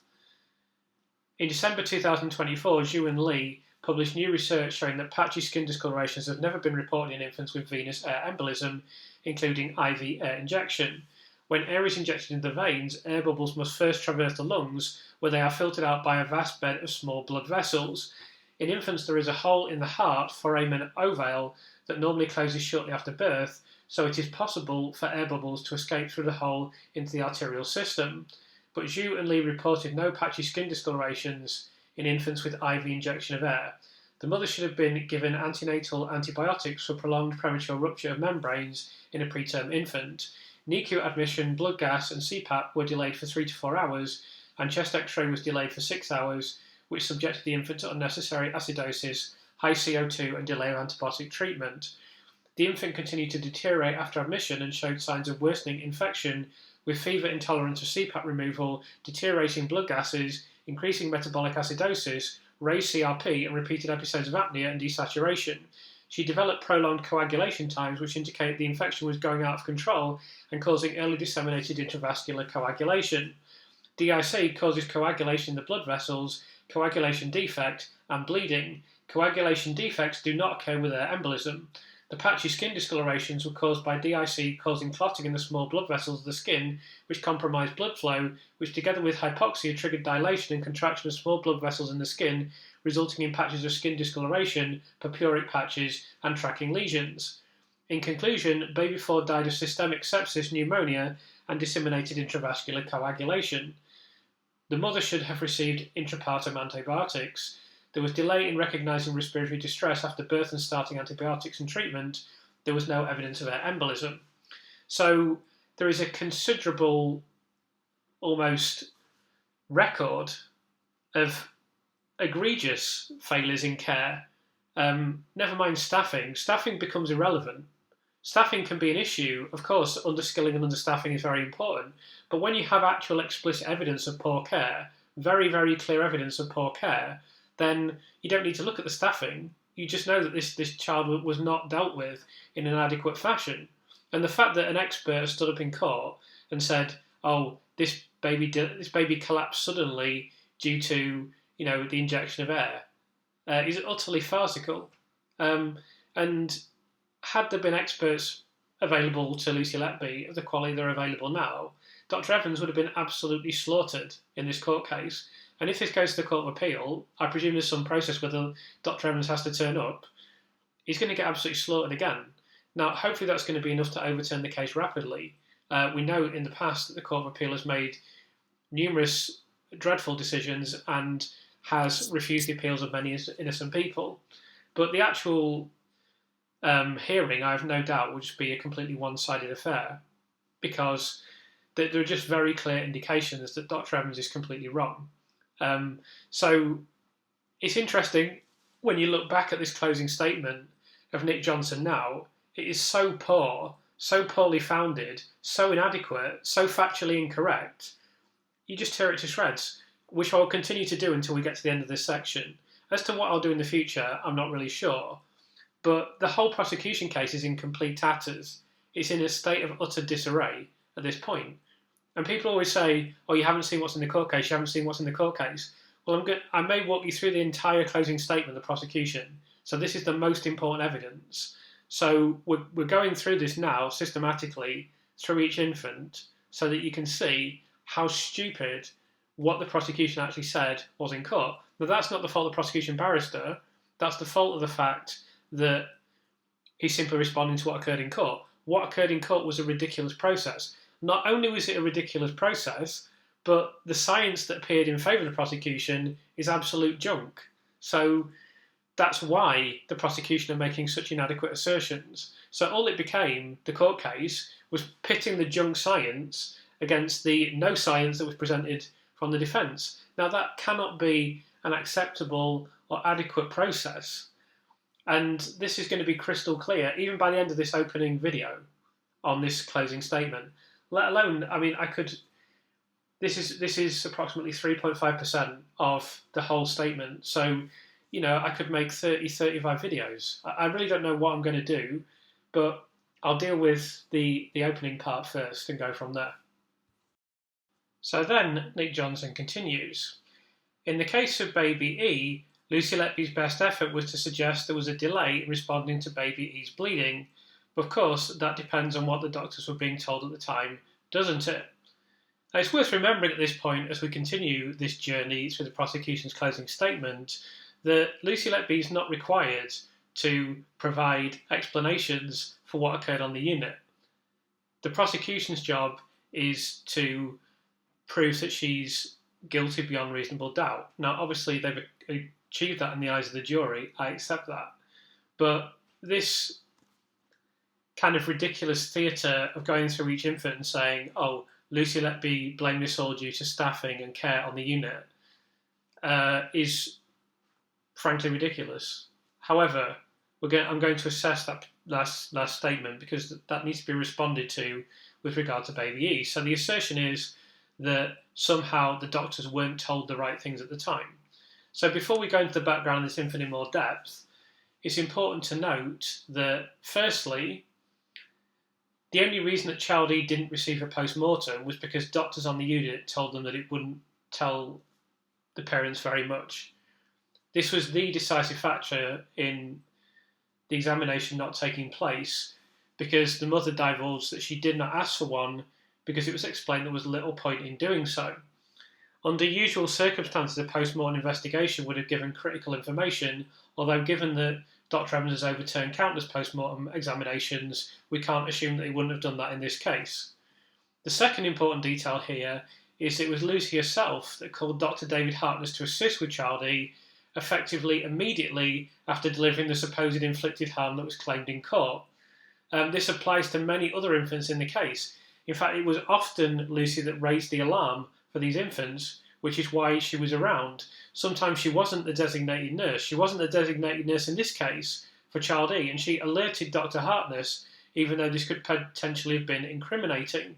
So these are hardly the actions of a guilty person or someone who deliberately caused gastrointestinal tract damage. This is another one where Lucy broke down in uncontrollable tears, and court proceedings had to be interrupted during the discussion of child E because she was so upset by what had occurred during the process. So those are all responses to Nick Johnson and his rather... I mean, it's not even adequate to say it's a tenuous case. This rather baseless assertion that somehow Lucy Letby deliberately delayed responding to baby E. It's not even her infant. The only reason that the alarm was raised was because of Lucy being quite diligent in this case. And according to the conclusions that have been drawn by the prosecution and by the so-called scientists that worked on the prosecution case, she's called the prosecution immediately after deliberately harming the child, which that makes absolutely no sense. So that's the first thing to say. We're now going to look at what the panel had to say about child E.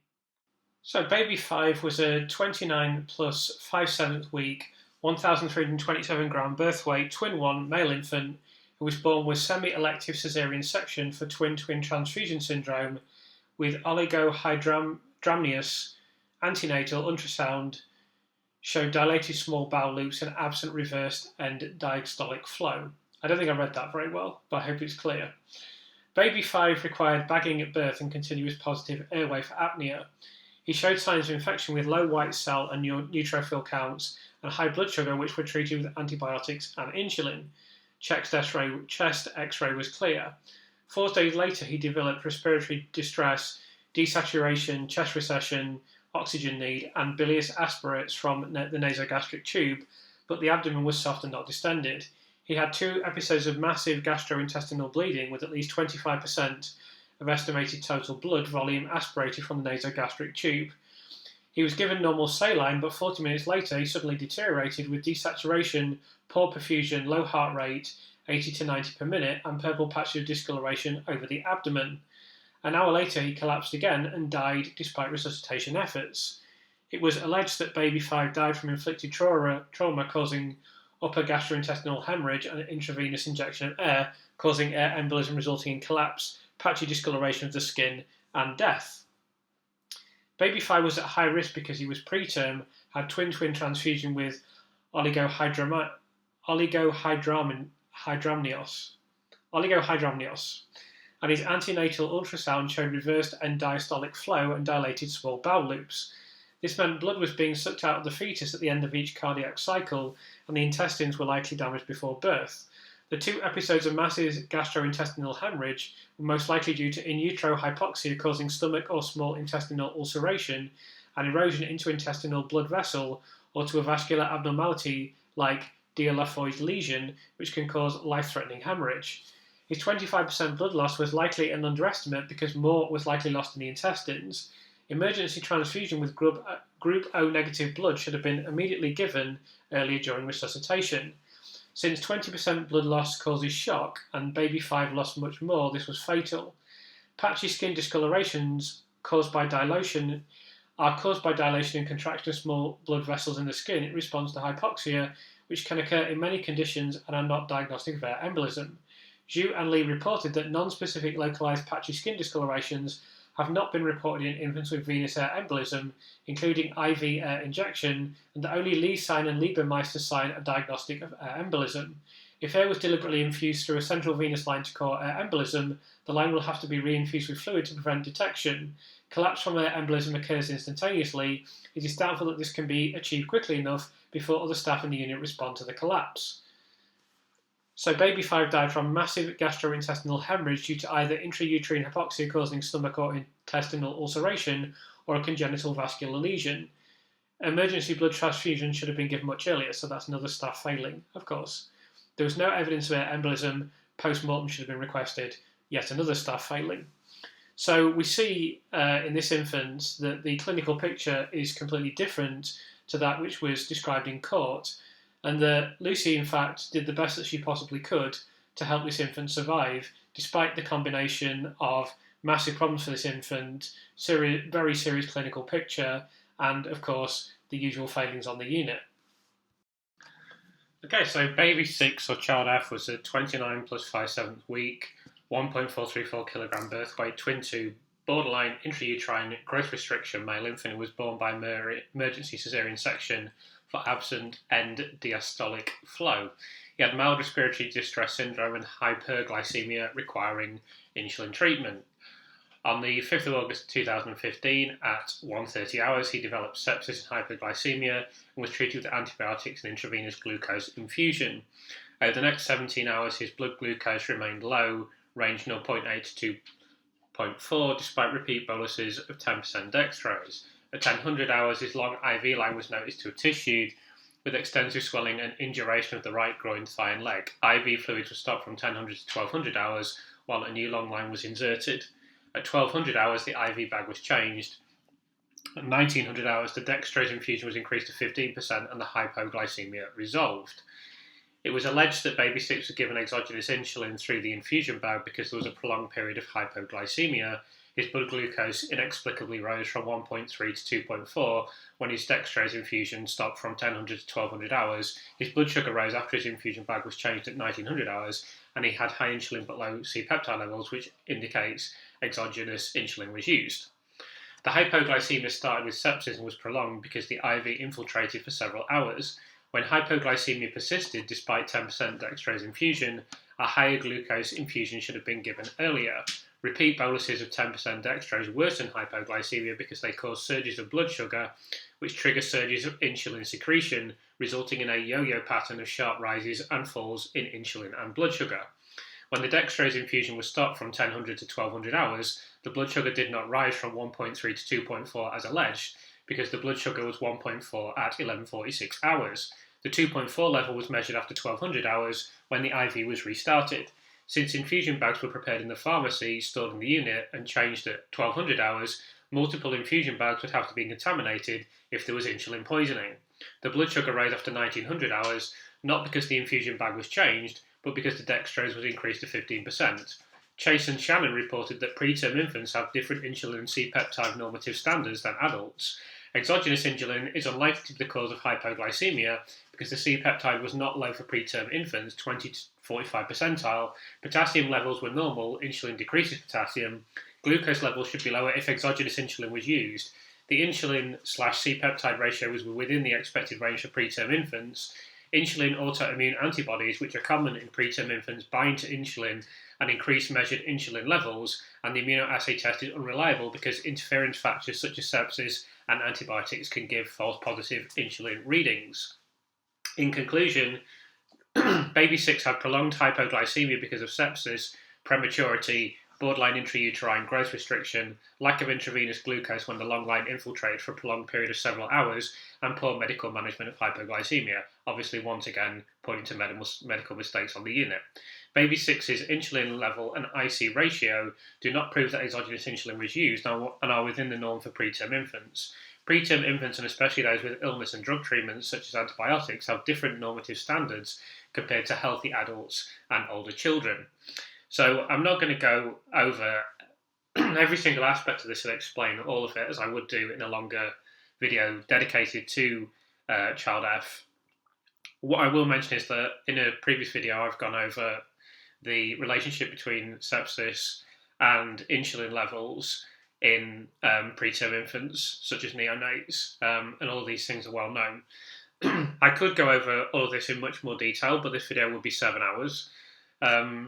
I will go over the panel's specific document related to the insulin cases when we get to Child L.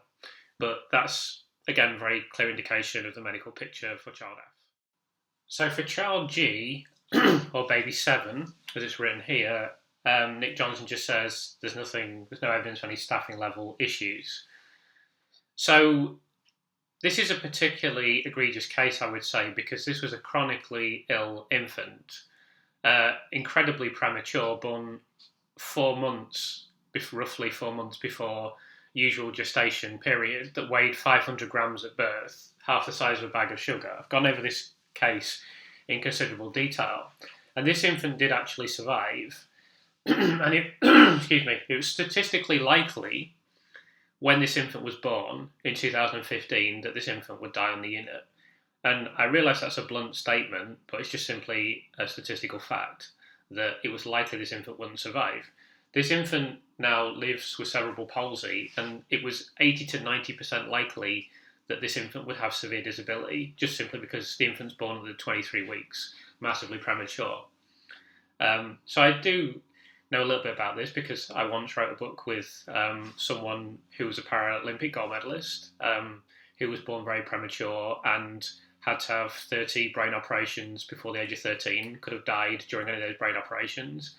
It was truly inspiring. It's one of the most inspiring things that I've ever done in my life, and it made me very emotional. It still makes me emotional to talk about it now because it was very humbling when you realise the battle that he'd been through and to see what he'd become.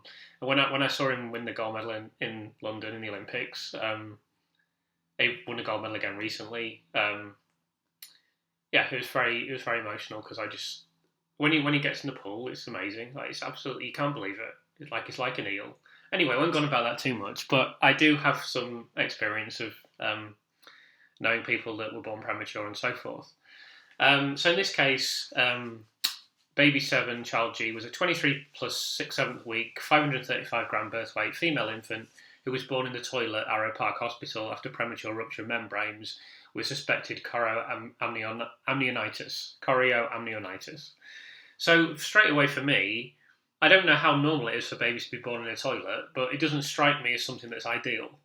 It may not be particularly unsafe. It doesn't strike me as particularly sanitary, but it may be fine. It may not be a massive problem. I don't know. And maybe sometimes there are emergencies and these things have to happen. I'm not really sure.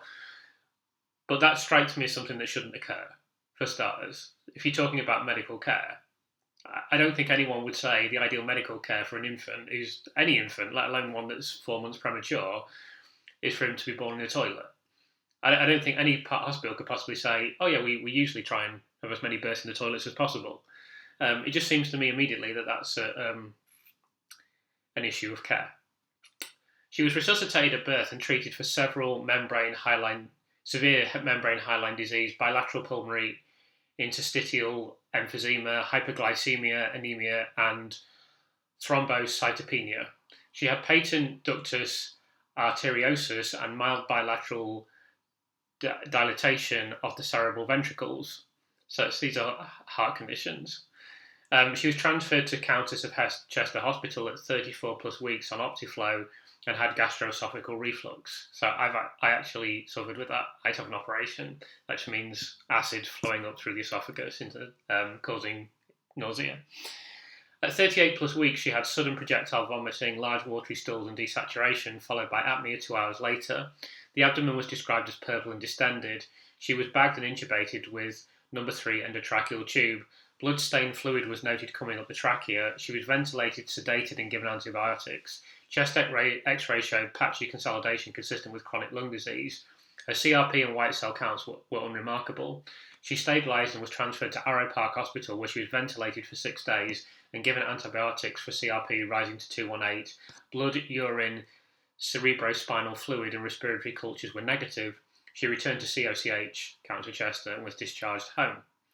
So just to mention here briefly, just to pick up one small point, this infant obviously had massive breathing problems and being ventilated for 6 days. There's been a documentary in which Dr. Dowie Evans said none of these children required breathing support.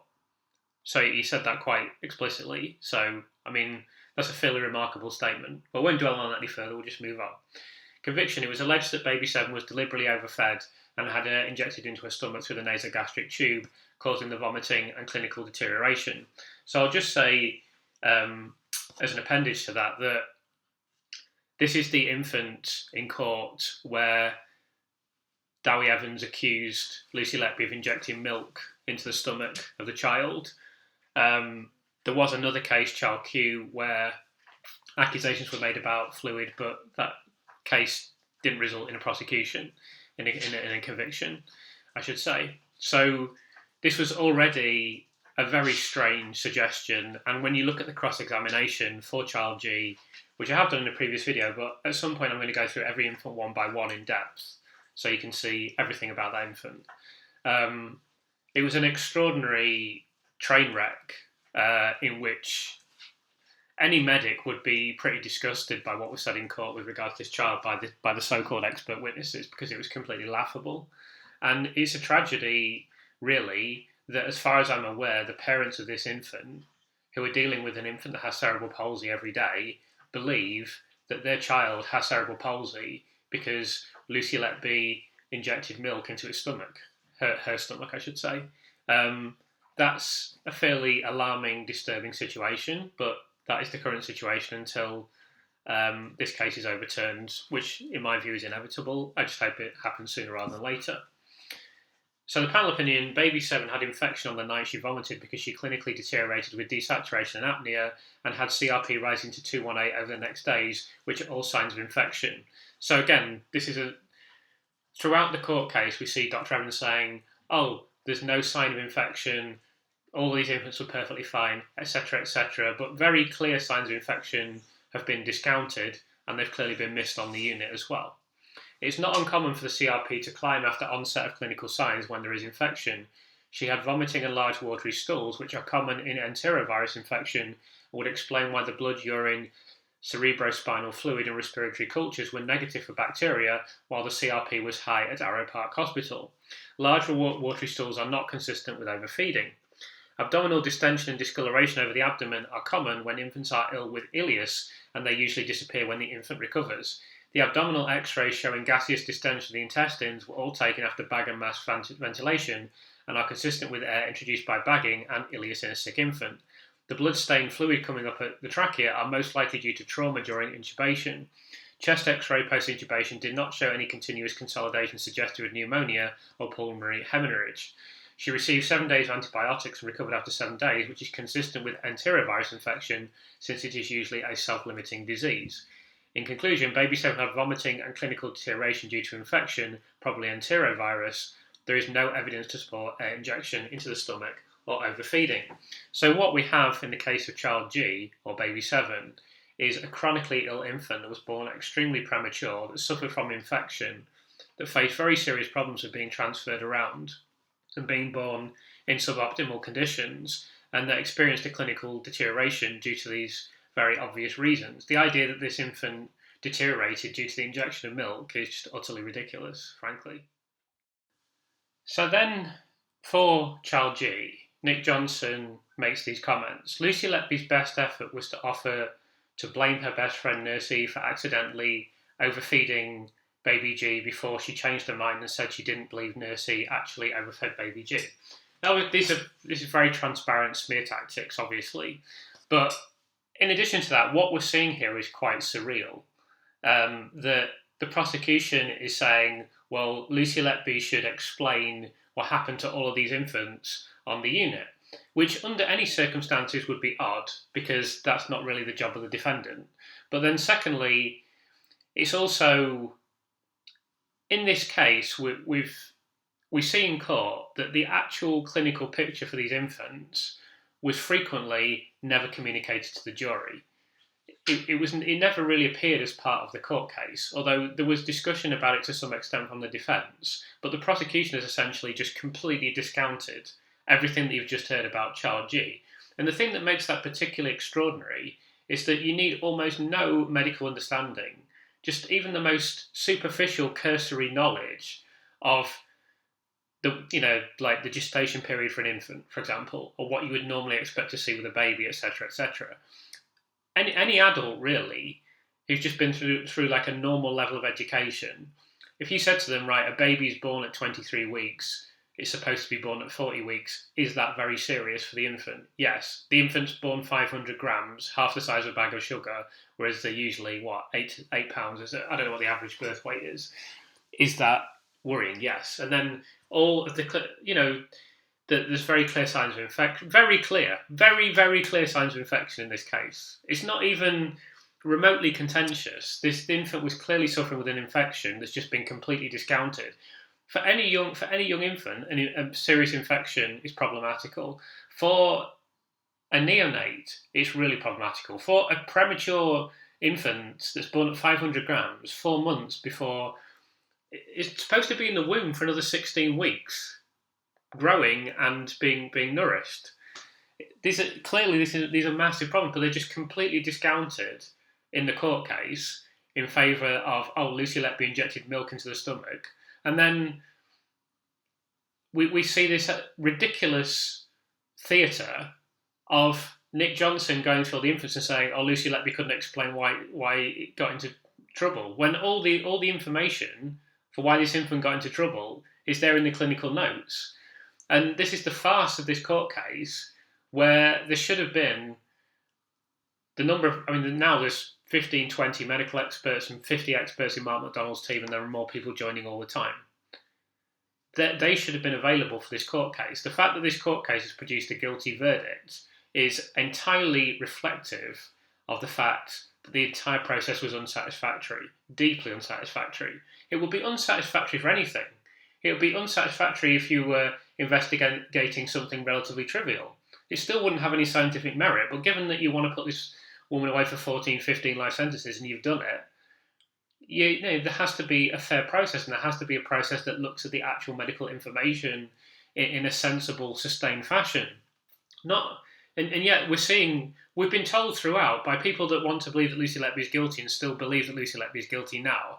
We're told over and over again, oh, but you don't know what happened in the court case. That's what Dr. Evans relied on for a long time. Well, now we do know what happened. And so I want to emphasise this is the critical statement of the prosecution, and look what they're doing during that statement. This is at the very start of the statement. So they could have done absolutely anything at this point. And what they're doing is going through every case and saying, well, Lucy Letby couldn't explain why this baby died. So that's partly to attack her, and it's partly to set this up as like a black and white demarcation between, right, either the prosecution case is correct or Lucy Letby has to offer some sort of alternative explanation, and that has to be correct. And there's no other possibility. And honestly, that should be considered an embarrassment for the criminal justice system and everyone that was involved in this case. Because when we actually look at what occurred in court, it's so unsatisfactory as to be farcical. The other thing that I want you to consider is that, leaving aside the fact that Lucy Letby is not medically qualified to do this, she's been in prison for the last 2.5 years. She doesn't have access to anything that would be required. And in my view, the judge should step in. Someone should step in, surely. Again, this just indicates that this kind of thing is completely normal. But as soon as the prosecution is going down the route of, we expect you to explain why these things happened on the unit, there should be an objection immediately. Because you're asking her to perform the impossible. It'd be like getting me on the stand and asking me, right, there's been why is this rocket that's been sent to space, why is it, blown up on re-entry? I don't know. I'm not a rocket scientist. It's the equivalent thing. You're asking someone to give opinion outside of their area of expertise. Now, Lucy Letby has a certain degree of medical knowledge, but you can't, even if she had access to the materials, you can't expect her to. But she hasn't got access to the materials, which just makes it even more ridiculous. So there's some comments about Baby H after that. I'm not going to go into them because this is a not guilty case. I will just mention here. So there's this so Lucy Letby here has said there was potential incompetence. Potential and potentially are words that she uses very often, aren't they? So the reason that she's not saying definite is because she doesn't know. She doesn't know for certain because she doesn't have access to the materials, and that could have been used against her as well. So that can also be compared to the certainty of Dr. Evans, who just says everything is completely certain. So he said in this case, none of these infants were infected. There was no signs of infection at the time of collapse, etc., etc. He's now said in a recent interview, as I mentioned, there was no respiratory support needed for any of these infants. He just talked complete crap all the way through the court case, which we now know for a fact. So Lucy Letby's behaviour in the witness box was actually considerably more professional than Dr. Evans, even though she had a lot more to lose, clearly. But Dr. Evans had nothing to lose. And yet, in my view, is utterly unprofessional all the way through this process and ever since it's been completed. And it's absolutely right that he's getting the hammering that he's getting now, and that's going to intensify and it's going to get worse and worse and worse for him, and rightly so. And he deserves to suffer, because whatever suffering he goes through will be nothing compared to what Lucy goes through. So I hope he's sitting there in his house suffering today. So we'll move on to child I now. Well, you remember there were 4 different events for baby I. So far as the first on 30th of September was concerned, Lucy Letby identified no issues. The 2nd October 13, this is Lucy Letby's hawk-eyed spot of baby I's palette in the gloom of room 2. Ashley Hudson got the blame for that one. I mean, this is surreal. It's absolutely surreal that they're going over Lucy Letby's account of things as if she's supposed to explain absolutely everything that happened on the unit. I mean, she's only one nurse. You've seen the shift chart, how many nurses there were on the unit and how much is happening. And she's not always a designated nurse. She's not always present. She's not a doctor, of course. How can she why is it that the centerpiece of the most important speech, I can't emphasize enough, the centerpiece of the most important speech in the whole court case is just, right, we asked Lucy Letby to explain everything and she couldn't. It's partly trying to attack her as a witness and make her seem unreliable, but it's also a rather ridiculous spectacle because there's no basis on which you would expect Lucy to be able to explain all of these things and to give definitive explanations for all these infants. It's taken a panel of at least 17, I think it is, and it could be more, experts in their field, mostly neonatology, to bring together very complex medical explanations for all these infants. You're looking at the clinical signs. That wouldn't be possible for Lucy even if she had access to all the materials, which she doesn't. So it's really beyond absurd that the prosecution is sitting here going through all these things and saying, oh, Lucy said this and Lucy said that. It doesn't matter. It doesn't matter what Lucy said. It's irrelevant. It shouldn't have been asked in the first place. If this was to be anything other than a farce, she shouldn't have been asked in the first place. The prosecution would have said, well, obviously we won't ask for your opinion on what happened to this infant because you're not medically qualified and it's not your place to give your indication of that. Not ask her questions about it and then make that the most important argument in the most important speech. That just indicates how poor the prosecution is. But we'll be getting onto that more and more as we go through this statement. This is just the first part. This is the first 3.5% of this closing statement.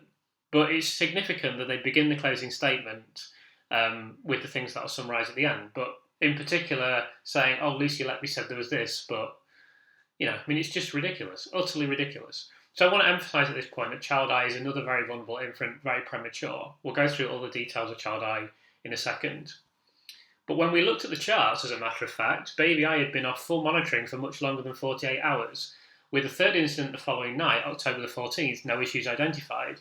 With Baby Eye's death on the night shift of 22nd into 23rd of October, she said that potentially medical staffing issues may have contributed. Dr. Chang had been called away to the delivery suite and Dr. Gibbs went home and returned within 30 minutes. The doctors weren't with Baby Eye throughout once she deteriorated. So the important thing to note is that the hospital are not noticing issues because they're not particularly competent. They don't have a neonatologist on the unit, they're understaffed and underskilled, there are poor sanitary conditions. That's why this unit was downgraded and remained downgraded. So when he's saying here, oh, there were no issues identified, that doesn't mean that there weren't issues, that's just the opinion of the hospital. As we'll see now as we go over the details of Baby Eye, that wasn't the case at all. So Baby Eye was a 27-week, 970-gram birth weight female infant with intrauterine growth restriction. So I believe this is the third most premature infant in the court case, after Child G and Child K, born at 23 weeks and 25 weeks respectively. Under a kilogram, so small in a bag of sugar again, and suffering with intrauterine growth restrictions. So a very vulnerable infant immediately. Then born premature after rupture of membranes at Liverpool Women's Hospital. So I believe this is quite a traumatic situation. Obviously, you can see that premature rupture of membranes is not something that you want to occur. This is a very vulnerable infant from day one. She was treated for mild respiratory distress syndrome with respiratory support and antibiotics for sepsis beginning on day one of life. So it's another infant that is receiving respiratory support, clear signs of infection. And with intravenous and enteral feeds by oral tubing. She developed bradycarditis, respiratory distress, and an elevated white count, leading to her first of 5 transfers to 4 hospitals on day 12 of life. So this is very poor care. Obviously, you don't really want any infant that's being cared for in a hospital to be transferred 5 times in 12 days, but to 4 separate hospitals, obviously that is suboptimal, and then it clearly elevates the possibility of problems. And that's in a very vulnerable infant that clearly is having massive respiratory problems. So, and then to make things worse, she developed chronic lung disease, abdominal distension, recurrent episodes of apnea, desaturation, and bradycardia, requiring resuscitation and ventilation. Remember, Dr. Evans said none of these infants had any respiratory problems. She had viscous gelatinous secretions from her airway and mouth that were associated with frequent blockages of her endotracheal tube and sticky stools. A registrar stated that it's not unusual for babies on breathing support to get secretions, but it was a bit unusual for them to be so stubborn at being removed. Testing for cystic fibrosis was sent. She had an episode of lung collapse. At 2.5 months, she had an episode of severe apnea, bradycardia, desaturation, and heart block, and deceased. It was alleged that it was injected into baby Nine's stomach via a nasogastric tube. So, as we've been over in previous videos, this has now been dumped as a theory because essentially it was ridiculed by neonatologists in The Guardian, leading to recurrent episodes of abdominal distension, splinting the diaphragm and respiratory arrest. On the 13th of October 2015, it was alleged that the apnea alarm was deliberately turned off, resulting in delay in response to a collapse. 2 days later, on the 15th of October 2015, it was alleged that air was injected into her intravenous tubing, causing air embolism and death. Baby 9 was a very preterm intrauterine growth restriction infant with respiratory distress syndrome and chronic lung disease. Stenotrophomonas multifilia was detected in surveillance cultures from an endotracheal tube. S. multifilia is a multi-resistant opportunistic pathogen that can colonize the airway in biofilms that are resistant to antibiotics and generally impossible to clear in patients with chronic lung disease.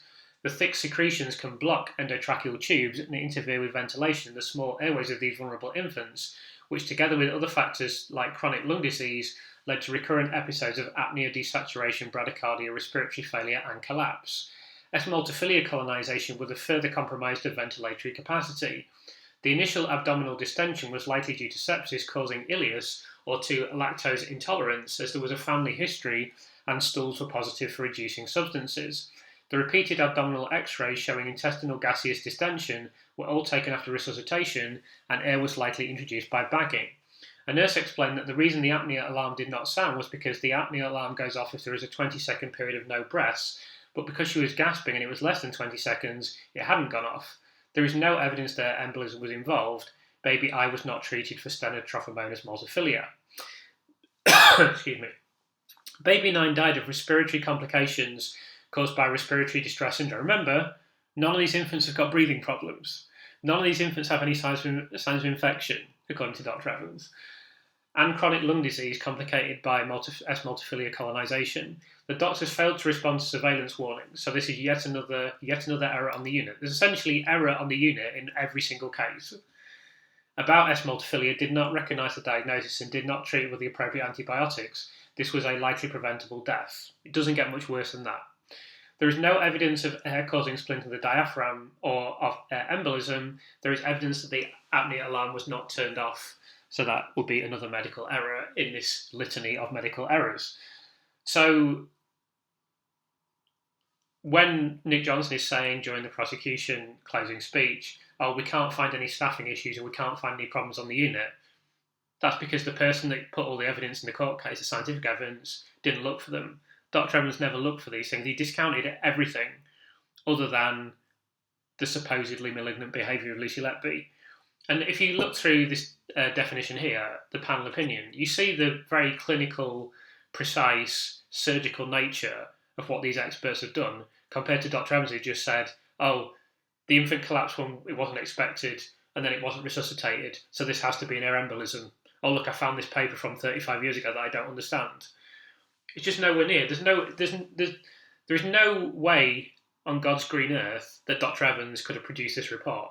He's not intellectually capable, he's not knowledgeable enough, he's not qualified enough, he hasn't worked in a hospital recently enough. There is just no way he would be able to do this. And that's why when you see him interviewed, it's such a train wreck every single time. Because he's a guy of very modest ability, he's way, way out of his depth. And in fact, he's completely out of touch with even paediatrics as a field, let alone neonatology, which he's never worked in and never qualified to do.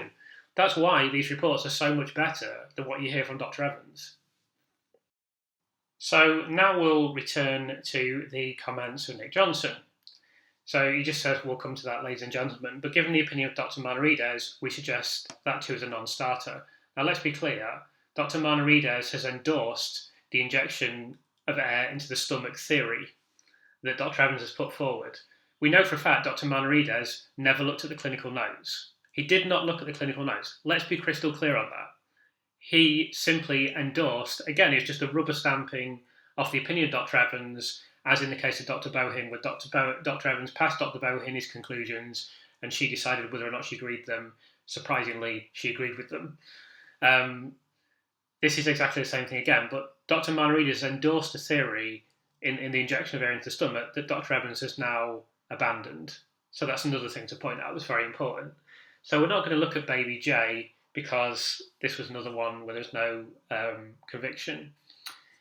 Baby L was poisoned with insulin, no staffing issues there. So we're going to go over the details now related to child L and the document that the panel have produced regarding the insulin cases.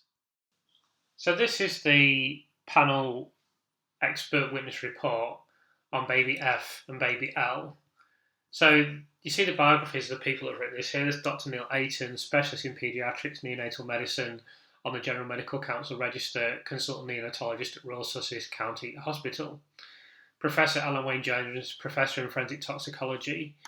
Dr. Richard Taylor, specialist in paediatrics, part-time consultant neonatologist at Surrey Memorial Hospital, formerly consultant neonatologist at Victoria General Hospital, associate professor, University of British Columbia, etc., etc.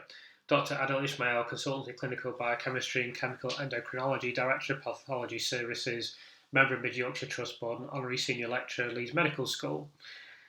Professor Matthew Yole, professor of chemistry and forensic sciences, 1999 Illinois Valley Community College, and author investigating chemistry, introductory chemistry from a forensic science perspective, consultant for LaSalle County Coroner since 2017. Dr. Hild Wilkinson Herbots, associate professor, Department of Statistical Science, University College London. Charles Stanley, MD, paediatric endocrinologist, emeritus professor of paediatrics, Perelman School of Medicine, University of Pennsylvania. So they have produced this report that we'll go through, and then I'll go through the details for child L. In the report, we present convincing new evidence from multiple sources that the Roche immunoassay test used can give rise to falsely high insulin results due to the presence of antibodies that can react with this type of immunoassay test. So I've discussed this in previous video that I made. We also highlight evidence these antibodies can pass across the placenta to unborn babies and cause hypoglycemia and apparently high insulin levels in the newborn period. Furthermore, new evidence has been published which increases our awareness and understanding about hyperinsulinism in the neonatal period. This information has provided greater insight into how adverse perinatal factors can cause hyperinsulinism in some newborn and premature infants. This is termed perinatal stress-induced hyperinsulinism. We've concluded that the jury were misled in important areas as follows. Medical facts. The evidence for sepsis, leakage of the central lining to surrounding tissues, in consideration of alternative causes for the hypoglycemia. Evidential facts. Errors in the glucose results presented, changes in the glucose levels in response to TPN infusion connection/disconnection, ward-based blood glucose tests presented as if they were laboratory results. Testing. That the results of the immunoassay test can be relied upon, and that the Roche immunoassay method used at the Royal Liverpool University Hospital was specific for the identification of insulin alone, endogenous or exogenous, neither of which are correct. Background error rate. This is at least 0.5 to 2% despite excellent quality control for the type of insulin immunoassay test used, which the jury were not made aware of. Quality control testing. Information was not revealed to the court in expert witness evidence. The results showed a quality control test with high insulin and low C-peptide. Abnormal results. It is an essential requirement according to published standards to undertake confirmatory testing of the immunoassay result using a different, more specific methodology, such as liquid chromatography mass spectrometry. Reference range is not applicable in small preterm infants for C-peptide results and insulin C-peptide ratios. Studies in adults and older children were quoted which are not relevant, and the limited appropriate information was not referred to. The testing did not meet acceptable forensic standards at the Liverpool laboratory in terms of analytical specificity, chain of custody, control testing for interfering substances, and obtaining confirmatory result using alternative available methods or another laboratory. The new evidence undermines the validity of the results of the insulin and C-peptide testing presented in court and shows that these immunoassay results cannot be safely relied upon without undertaking further confirmatory testing. There is now evidence that shows that the presence of antibodies, IAA insulin autoantibodies, and other antibodies such as HAMA can interfere with the immunoassay result and cause falsely high insulin results. Demonstrates that insulin autoantibodies can be transferred from mother to baby during pregnancy, causing hypoglycemia in the baby and falsely high insulin levels. That IAA insulin autoantibodies can be found in pregnancy and in the umbilical cord blood of infants, that this is not rare and that the prevalence can vary over time. In the context of a falsely high insulin result, the insulin C-peptide ratio is meaningless.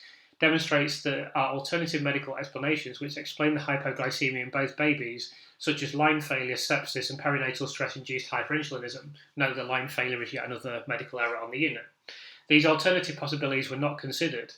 Indicates that the testing undertaken did not meet acceptable standards of clinical, laboratory, or forensic practice, and therefore cannot safely be relied upon.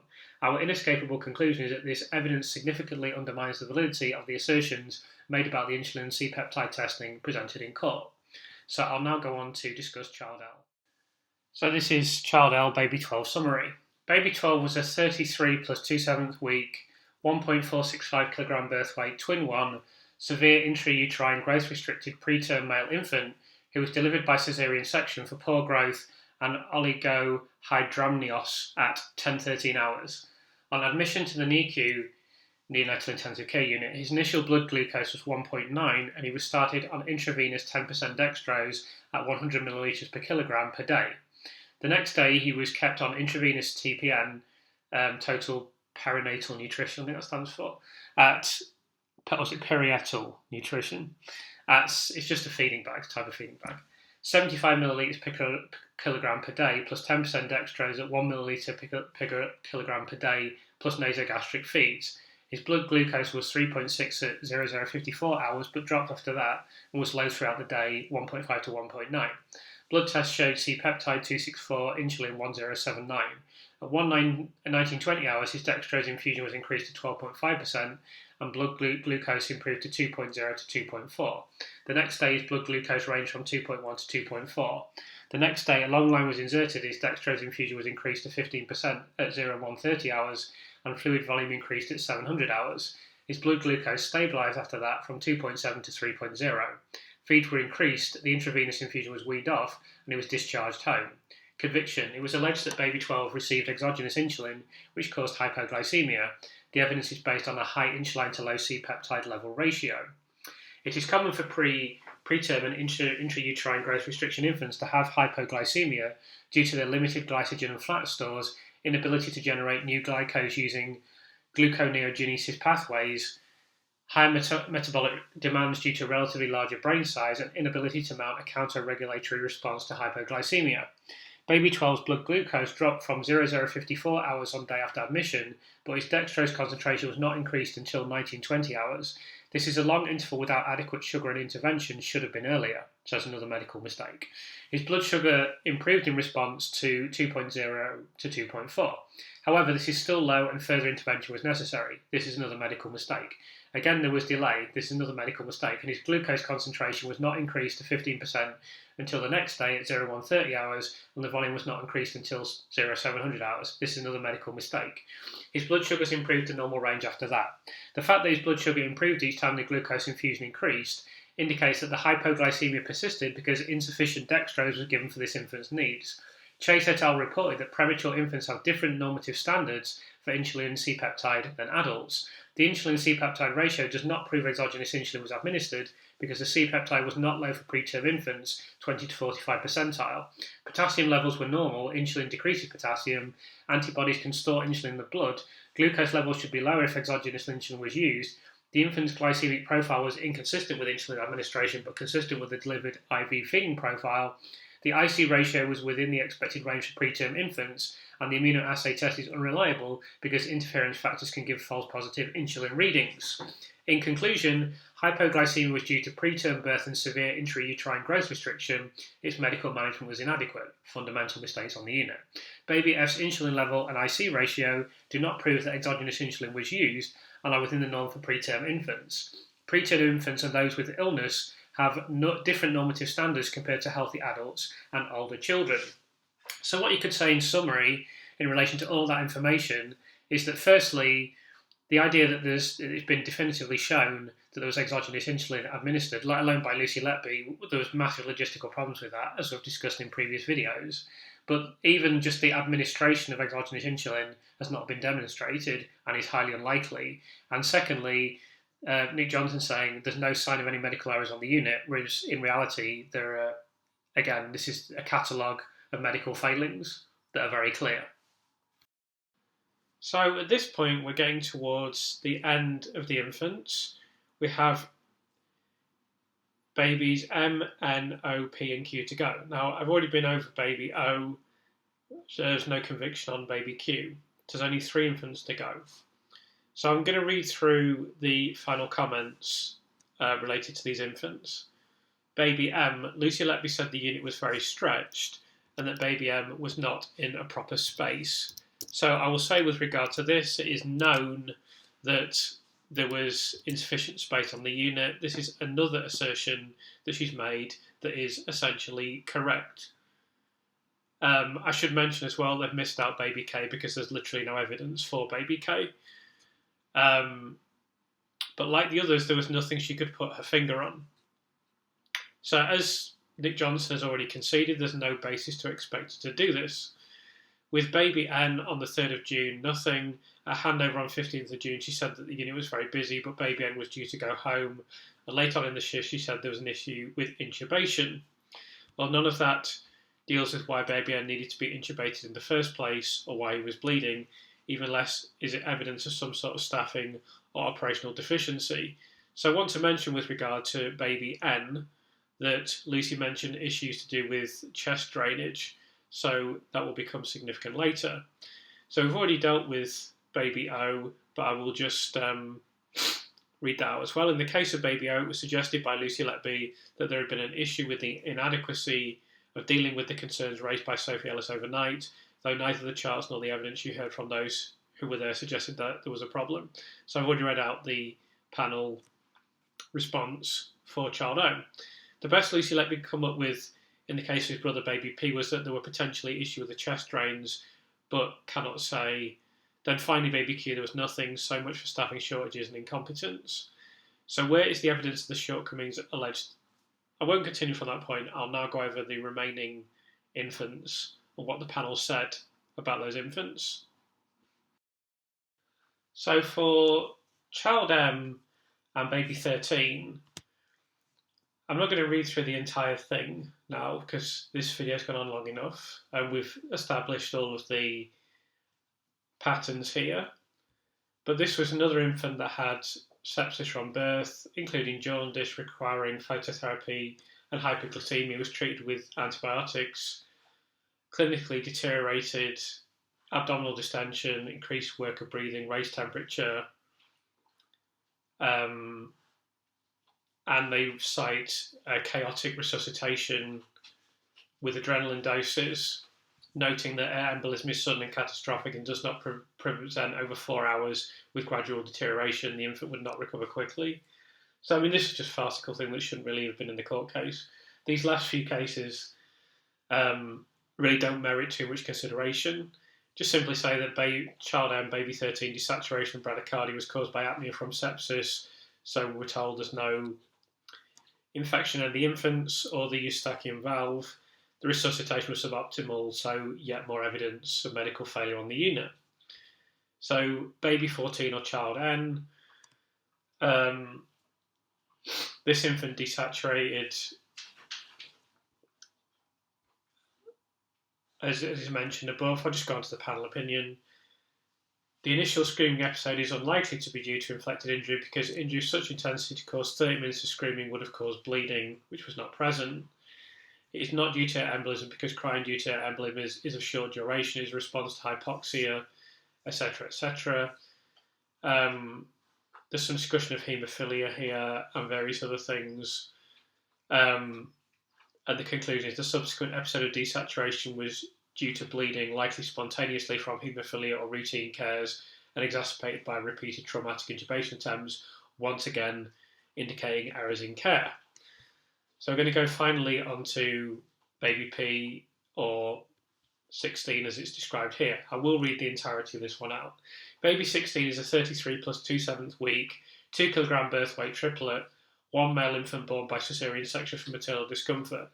So as I believe I mentioned earlier, the fact these infants were triplets, twins, etc., and vulnerable, this is elevating the chances that they're going to experience problems. This is just not conveyed to the court meaningfully.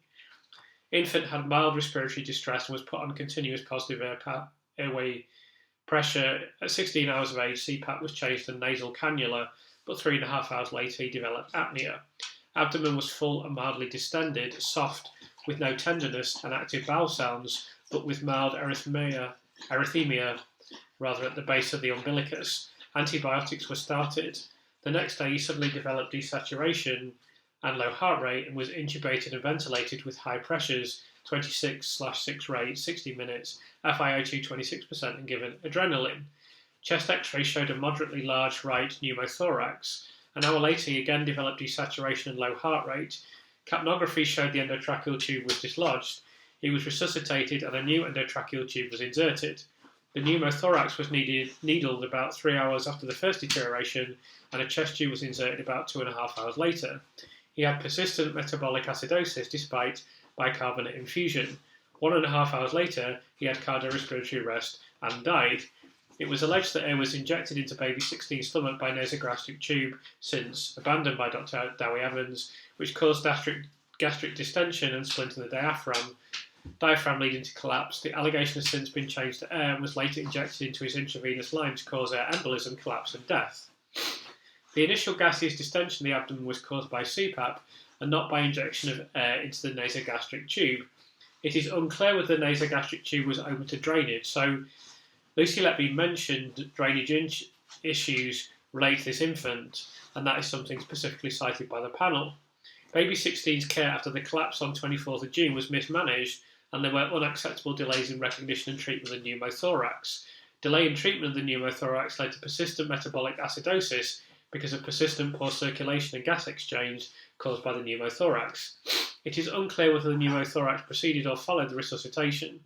Pneumothorax can occur in preterm infants with mild respiratory distress syndrome, especially with CPAP or other respiratory support, or even without any lung disease or respiratory support. The medical records do not show that a cold light test was performed, another medical error. He was treated with high-pressure ventilation and adrenaline despite having no lung disease and requiring only 20% oxygen. Both are harmful because high ventilation pressures impede venous return to the heart, resulting in worsening circulatory failure, and adrenaline punishes the heart by overworking it unnecessarily. There were no signs of air embolism at final collapse. Baby 16 died from pneumothorax that was suboptimally managed, another indication of medical error. There was no evidence of air injection into the stomach or into the intravenous line. So I want to cite two things in particular with regard to this infant. Firstly, Lucy Letby is an excellent nurse, because several comments that the prosecution are citing as not being correct have actually been cited by the panel. They probably don't even know that she said this in court. There's a possibility they don't know that she said this in court. But actually, they have cited Lucy Letby as being correct.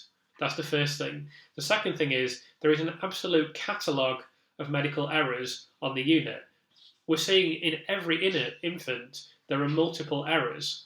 Yet Nick Johnson is standing up and saying there's no evidence of any mistakes. There's no evidence of any staffing issues. But in fact, there are constant issues related to staffing, constant issues related to medical error.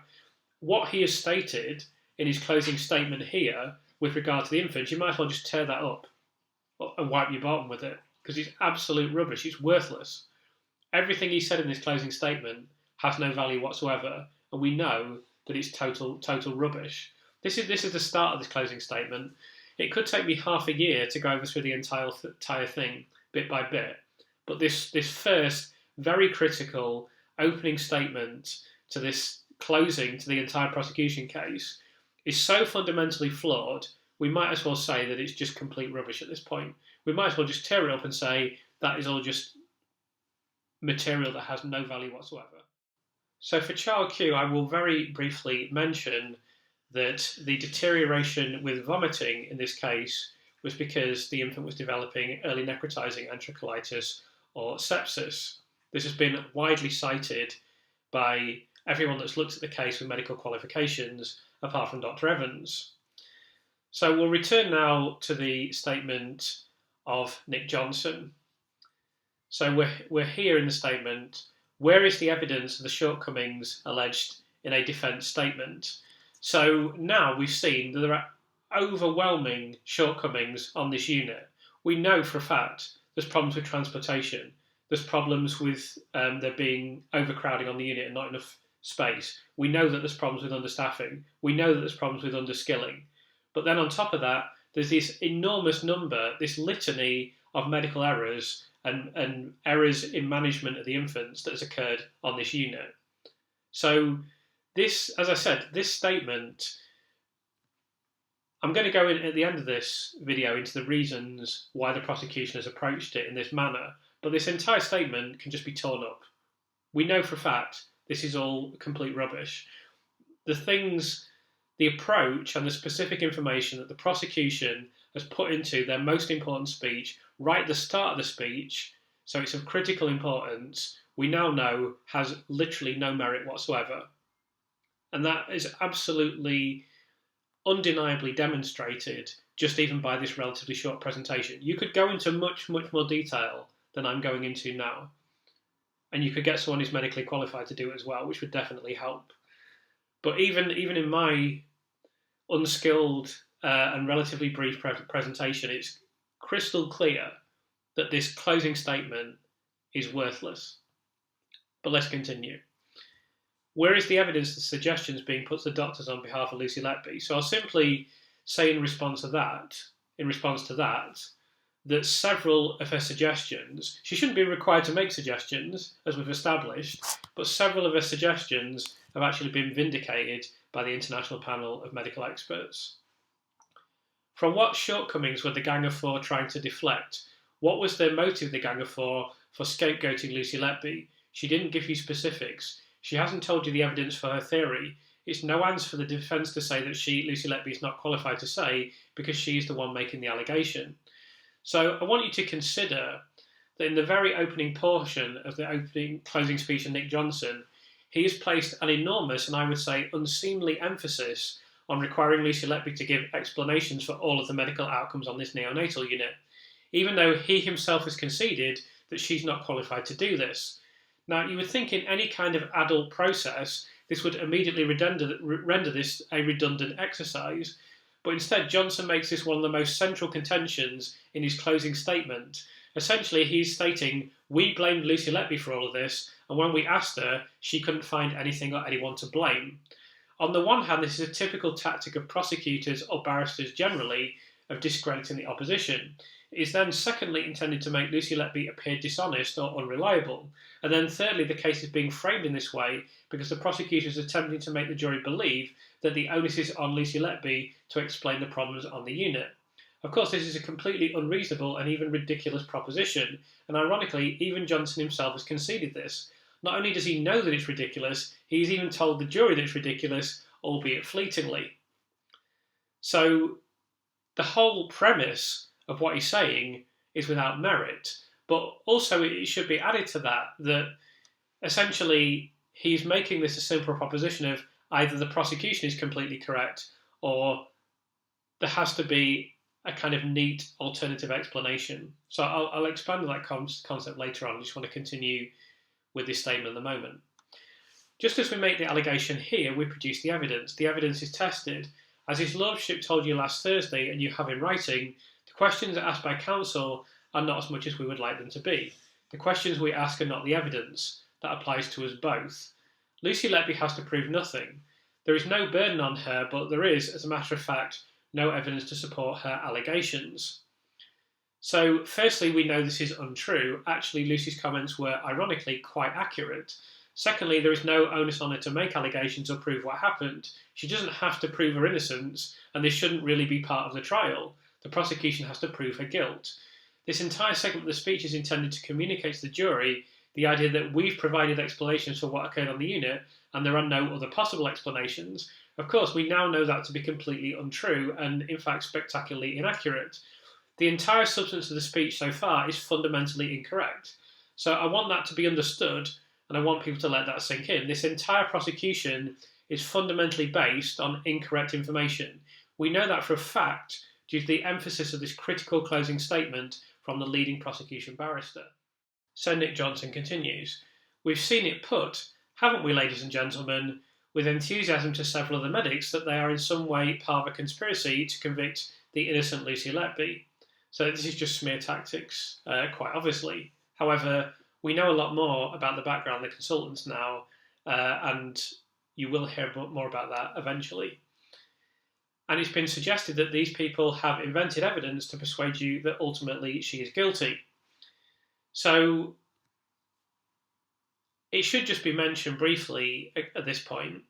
This prosecution case is 95% Dr. Dowie Evans, and the other prosecution witnesses have played a very minimal role in the case, extremely minimal. I mean, I've been over that in other videos. I can't go over absolutely everything in this because it would take forever, but that's just an important point to note. And when you are considering whether that suggestion has any credibility, you might ask yourselves the question, why would the doctors do that? One advantage you have had is seeing many of these alleged conspirators over and over again. Do you really think that Dr. Breary, Dr. Gibbs, Dr. B or Dr. Jairam would say things they knew were not true to get Lucy Letby convicted? When you're considering that question, you might like to pose yourself this question: what did the doctors say that wasn't true? So this could prompt a very long response. The first thing I would say is that the prosecutor is presenting this in black and white terms, like either what they're saying is 100% accurate and 100% true, and their motives cannot possibly be questioned, or it's the reverse, and Lucy Letby's in that position. So you should essentially trust the doctors and not trust Lucy Letby. And when you don't trust Lucy Letby, you should 100% not trust her, and you should 100% trust the doctors. That's the first thing. The second thing is that this is being presented as a conspiracy and being presented as malicious behaviour, whereas the doctors, firstly, they can be incorrect about numerous things and correct about others, which I'll return to in a second. And secondly, more importantly, they all have a rather prosaic self-interest to present this as being all the work of one nurse, because otherwise it's a failing unit and they're essentially responsible for it. So that doesn't require a conspiracy, that just requires collusion and basic vested interest, self-interest. It doesn't require this conspiracy, and all a conspiracy really is two people getting together and fixing something in their favour. This happens all the time. A conspiracy in itself is not unusual. Just this language is being used because the term conspiracy theory has been used in this rather transparent way to discredit kind of critical investigation into matters. I think that I would much rather describe it as collusion and vested interest. It's something that is prosaically in their self-interest, and so therefore they have pursued it. And we know a lot more about that now. I will discuss that in the foreseeable future. And then the last thing that I'd like to say about this is Nick Johnson has asked the jury, he's effectively asked them the rhetorical question of what did the doctors say that wasn't true? So the jury is not in a position to answer this question without being given all of the medical information and all the expert evidence that I've presented in not in its totality, but in some detail in this speech. In fact, there is an enormous amount that the doctor said that wasn't true. That doesn't mean that they were lying. There now have been accusations of perjury against Dr. Jairam, of course, but the doctors can make incorrect statements without lying. The doctors can make statements that are, subject to the kind of human fallibility that we're all capable of, essentially. It's not that the doctors were deliberately misleading the jury. They can be inadvertently misleading the jury by saying things that are incorrect rather than untrue, as it is presented here. The reason it's presented that way here is to create this simplistic proposition between either the doctors are trustworthy or Lucy Letby is trustworthy, because that's what the prosecutors are doing, they're prosecuting. I put their important accounts to Lucy Letby as we went through each case individually. It may be that I missed it if she told us, but I suggest there was very little, if anything, that she positively said was not true in what the doctors had said. All she did say was that she had not seen what they say they saw. But the Gang of Four didn't do a very good job in scapegoating Lucy Letby, I suggest, because at the time they missed the evidence of the insulin poisonings, that disconnection in the ratio between C-peptide and insulin. So I've discussed that in the insulin in previous videos, and of course we've just discussed it in this video as well. This was not flagged as significant or suspicious at the time for numerous reasons, and it still shouldn't be flagged as suspicious today. There should have been follow-up testing, which is not a secret. It is absolutely documented and undeniable. In this area, the jury heard information from laboratory representatives which is fundamentally incorrect. However, the reason that no one had any suspicions at the time was because such unusual readings are not particularly rare, especially in neonates. Dr. ZA and Dr. Gibbs, in fact, both made this exact observation during the Thirlwell inquiry. It wasn't flagged as suspicious because both infants recovered and are perfectly healthy today. If there had been serious suspicions of the administration of oxygen or insulin, then, particularly in the case of insulin, this should have been referred to a secondary party. The process for this was to refer it to Guildford, as is standard practice. I'll be discussing this in depth in a forthcoming video. We also know all of the enormous issues with what the doctors have said in the witness box, because I've gone over many of these in this video. Asking Lucy Letby to pinpoint these is frankly utterly ridiculous and really has no merit whatsoever. Of course, it's part of a prosecution case that is designed to prosecute, but in terms of having any evidential or scientific merit, it doesn't have any at all.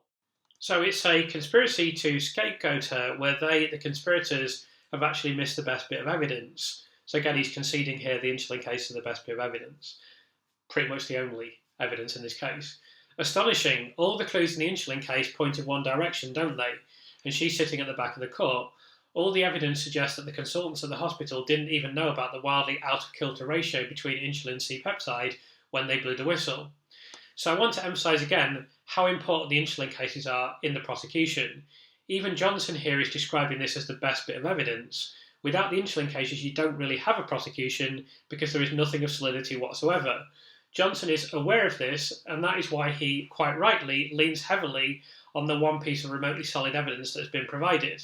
The problem is that the supposedly solid piece of evidence is fundamentally flawed, and that is what Johnson himself has described as the best piece of evidence in the prosecution case.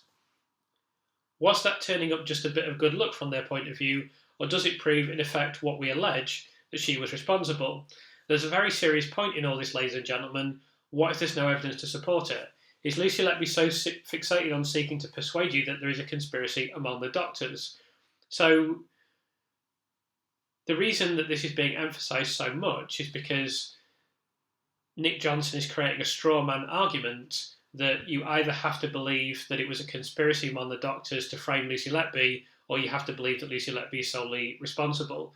It's creating this very simplified demarcation, black and white case for the jury to try and remove doubt on the jury's minds, essentially. Is it an attempt to divert you from what really happened, like the evidence from the plumber, Mr. Manzuti? Lucy Letby put a lot of effort into trying to pull the wool over your eyes. Not really. I mean, you asked her all these questions and she had to answer them. You remember she spends a lot of the day on May the 2nd, the first day she gave evidence, telling you all about isolation from her friends or family on the unit as she described them. So that's simply a fact. That's undeniable. That was her explanation for writing things like, I am evil, I did this. I killed them on purpose because I'm not good enough. That was her explanation for writing a letter or a note to the baby's OP and R triplets on their birthday. Again, I just want to emphasise that it's often stated that the confession note is not important in this case. The confession note that is now being completely discredited. This was presented to the jury in this closing statement of Nick Johnson as being of central importance. That is undeniable. This is a crucial aspect of this court case because this should never have been presented as a confession note. The jury never heard about Catherine DeBega and all the information we now know about these notes. They also didn't hear any meaningful context about the note as a whole, even from the defence, and about the notes that tell a completely different story. One sentence has been picked out this note and used as a central pillar of the prosecution case. That has always been a contention of those that are critical of this aspect of the case, and it's often denied by pro-guilty commenters. But as usual, the pro-guilty commenters are demonstrably wrong, completely wrong. We can see here in the closing speech a key aspect of the prosecution case. This statement is immediately referenced. Any and all other context related to these notes is not spoken about at all. Never spoken about again. So then he goes on to say, well, I'll start with this. That was her explanation for writing things like, I am evil, I did this. I killed them on purpose because I'm not good enough. That was her explanation for writing a letter or a note to the baby's OP and R triplets on their birthday. And we never did get an explanation for why it was addressed to baby Art as well, did we? Even though she was asked a question. So I'm going to address this accusation by looking at the note in question. So we already have the infamous note is the blue note that was mainly cited, in which he's citing one sentence. So this is the reference he's making here to it being the triplets' birthday. You can see this here. Today is your birthday. Now, the first thing to state is that the prosecution suggests that all the triplets are referenced, which they are not. Nowhere in this note, and I'll go through the note in its entirety so you can see it on the screen, there is no indication that she's ever referenced all of the triplets. So that was just a deliberate misrepresentation immediately. So the second thing is the prosecution lumps in all the notes together and suggests that she wrote, "I killed them on purpose," and "today is your birthday," in some sort of coordinated statement. In fact, there's no indication of that whatsoever. They're not referencing the same thing. Even obviously, as I've presented in previous videos and as I'll go on to present in future videos, the way the idea that she killed them on purpose is being completely misrepresented. The idea that she said that she murdered the babies is being completely misrepresented in and of itself. But also the idea that this is some sort of coordinated statement, and he also implied that it was written on the same day. That's just not true at all. There's just no evidence for that whatsoever, even if she had referenced all the triplets, which she does not. The next thing to note is this yellow note references Catherine de Beger. My best friend, Catherine de Beger. I assume that those two things are going together. And she's put Tigger down there as well as a cat. I know how important animals will be to you in this situation, particularly being isolated from other people. I know how important my dog is to me, so probably that's why Tigger's written there alongside Catherine de Beger. So the prosecution, I think, has done something fairly despicable here, which is lump several statements together and suggest they're part of some sort of coherent comment from Lucy Letby, which is just not the case at all. There's just no evidence for that. In fact, there isn't even any evidence that she referenced all the triplets. But I will go over the whole note now so you can see more of the note. So this is the whole yellow note. And what you will see in this note is that this is an extremely anguished person who makes no reference to any murders or deliberate malice in this note whatsoever. This is just an extremely upset person who's in an awful position. And she says, "Today is your birthday, but you can't be here, and I am so sorry for that." So this is like very enormous amount of remorse. Remorse that you don't see in serial killers, of course.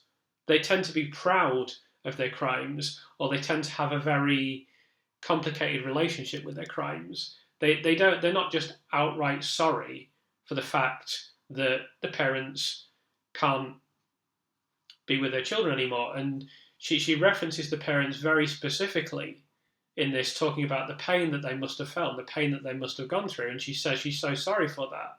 She's not sorry because she's murdered the infants. She's sorry because she's showing the kind of basic empathy that a normal psychologically developed person will show. And all of the evidence points to the fact that Lucy is normally psychologically developed, as I've discussed in a previous video, and as we'll no doubt go on to discuss in future videos. And then she just, goes on about how the parents must experience pain every day and how she's so upset about that.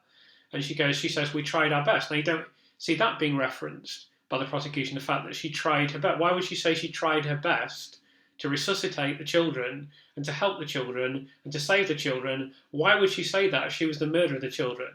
It doesn't make any sense. We tried our best and it wasn't enough. I can't do it anymore, because she's going through absolute anguish and pain at this point. There is no indication that this note has anything to do with murder or malice or inflicted harm. It is total rubbish. Everything to do with the anecdotal evidence in this case is complete rubbish. This is just another example. That would apply even if the prosecution hadn't effectively lied about what Lucy Letby has said and deliberately misrepresented it to the jury, which I think is disgraceful given the actual content of these notes. And I'm bet Nick Johnson sleeps like a baby having done this, even with all the media coverage now. But regardless of whether he does or not, and regardless of whether he may feel misgivings about it now, I don't know. But regardless of that, we can say categorically that these statements are without foundation. So thankfully, we're now on the closing paragraph of this opening section of this closing statement from the prosecution.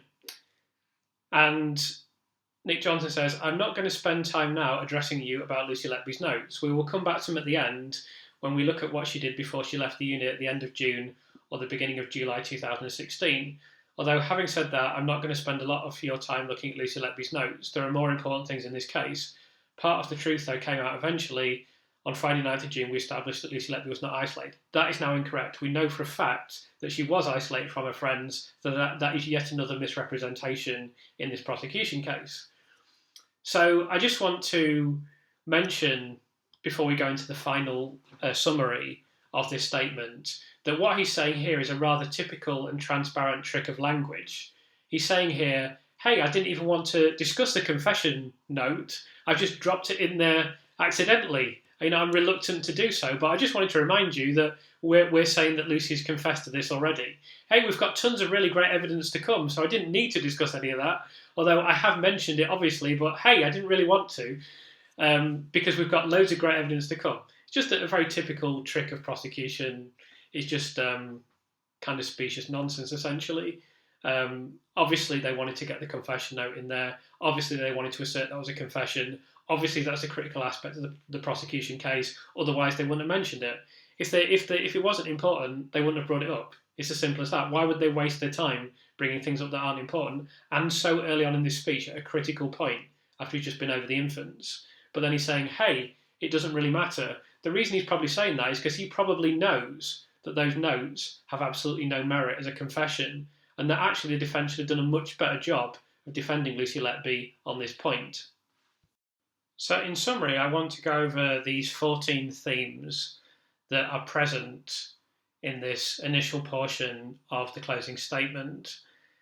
There are probably other themes that I've either forgotten about or haven't noticed, but I just want to go over these 14 that are very evident to me in concluding this video. So firstly, there are numerous prosecutors' tricks with language, just using certain words to make people he wants to seem trustworthy, appear trustworthy to the jury, and various phrases used to make Lucy Letby seem less trustworthy is one example. There are many others. Constant playing on emotion. We've seen that throughout the court case. That was a very clear strategy of the prosecution. That's because it's known that this works. This is the way to convince people. You don't convince people with facts. You don't convince people with evidence. You convince them by, let's say, tinkering with their emotions, you could describe it as. That's why they've had considerable testimony from the parents in this court case, even though that really has, I would say, zero evidential value. The most generous assessment you could possibly make is that it has very minimal evidential value. In my view, it just has no evidential value at all. Next one is strawman arguments, whereby the prosecution creates a false premise and then destroys the premise that it's created. It's a very well-known tactic of debating. Fourth theme is the importance of the Inchelin cases. They're obviously of vital importance. They're indeed cited as the best evidence in the case. Fifth theme is the confession note was also of central importance. It's referenced early on. This is hardly surprising. If you've got a note and you're trying to present that as being a confession, of course you're going to use that prominently in the court case. Some very, shall we say, misleading things were said about those notes. Theme 6 is that the statement is full of medical information that we now know to be wrong. Theme 7 is it's full of assertions about the hospital that we also now know to be wrong. Theme 8 is it's full of assertions about the behaviour of the consultants that we now know to be wrong. Number 9 is it's full of assertions about the conduct of Lucy Letby that we now know to be wrong. The 10th theme is that we now know that several assertions made by Lucy Letby in court were actually correct, even though here Nick Johnson dismisses them. Theme 11 is the premise is set up that there is only one explanation for the events at the hospital, and that it's therefore Lucy Letby's job to give alternative explanations. Theme 12 is that this is an attempt to fundamentally shift the requirement from the prosecution proving guilt beyond reasonable doubt to requiring Lucy Letby to prove her innocence. Theme 13 is that there has to therefore be one unifying cause, not a nuanced clinical picture.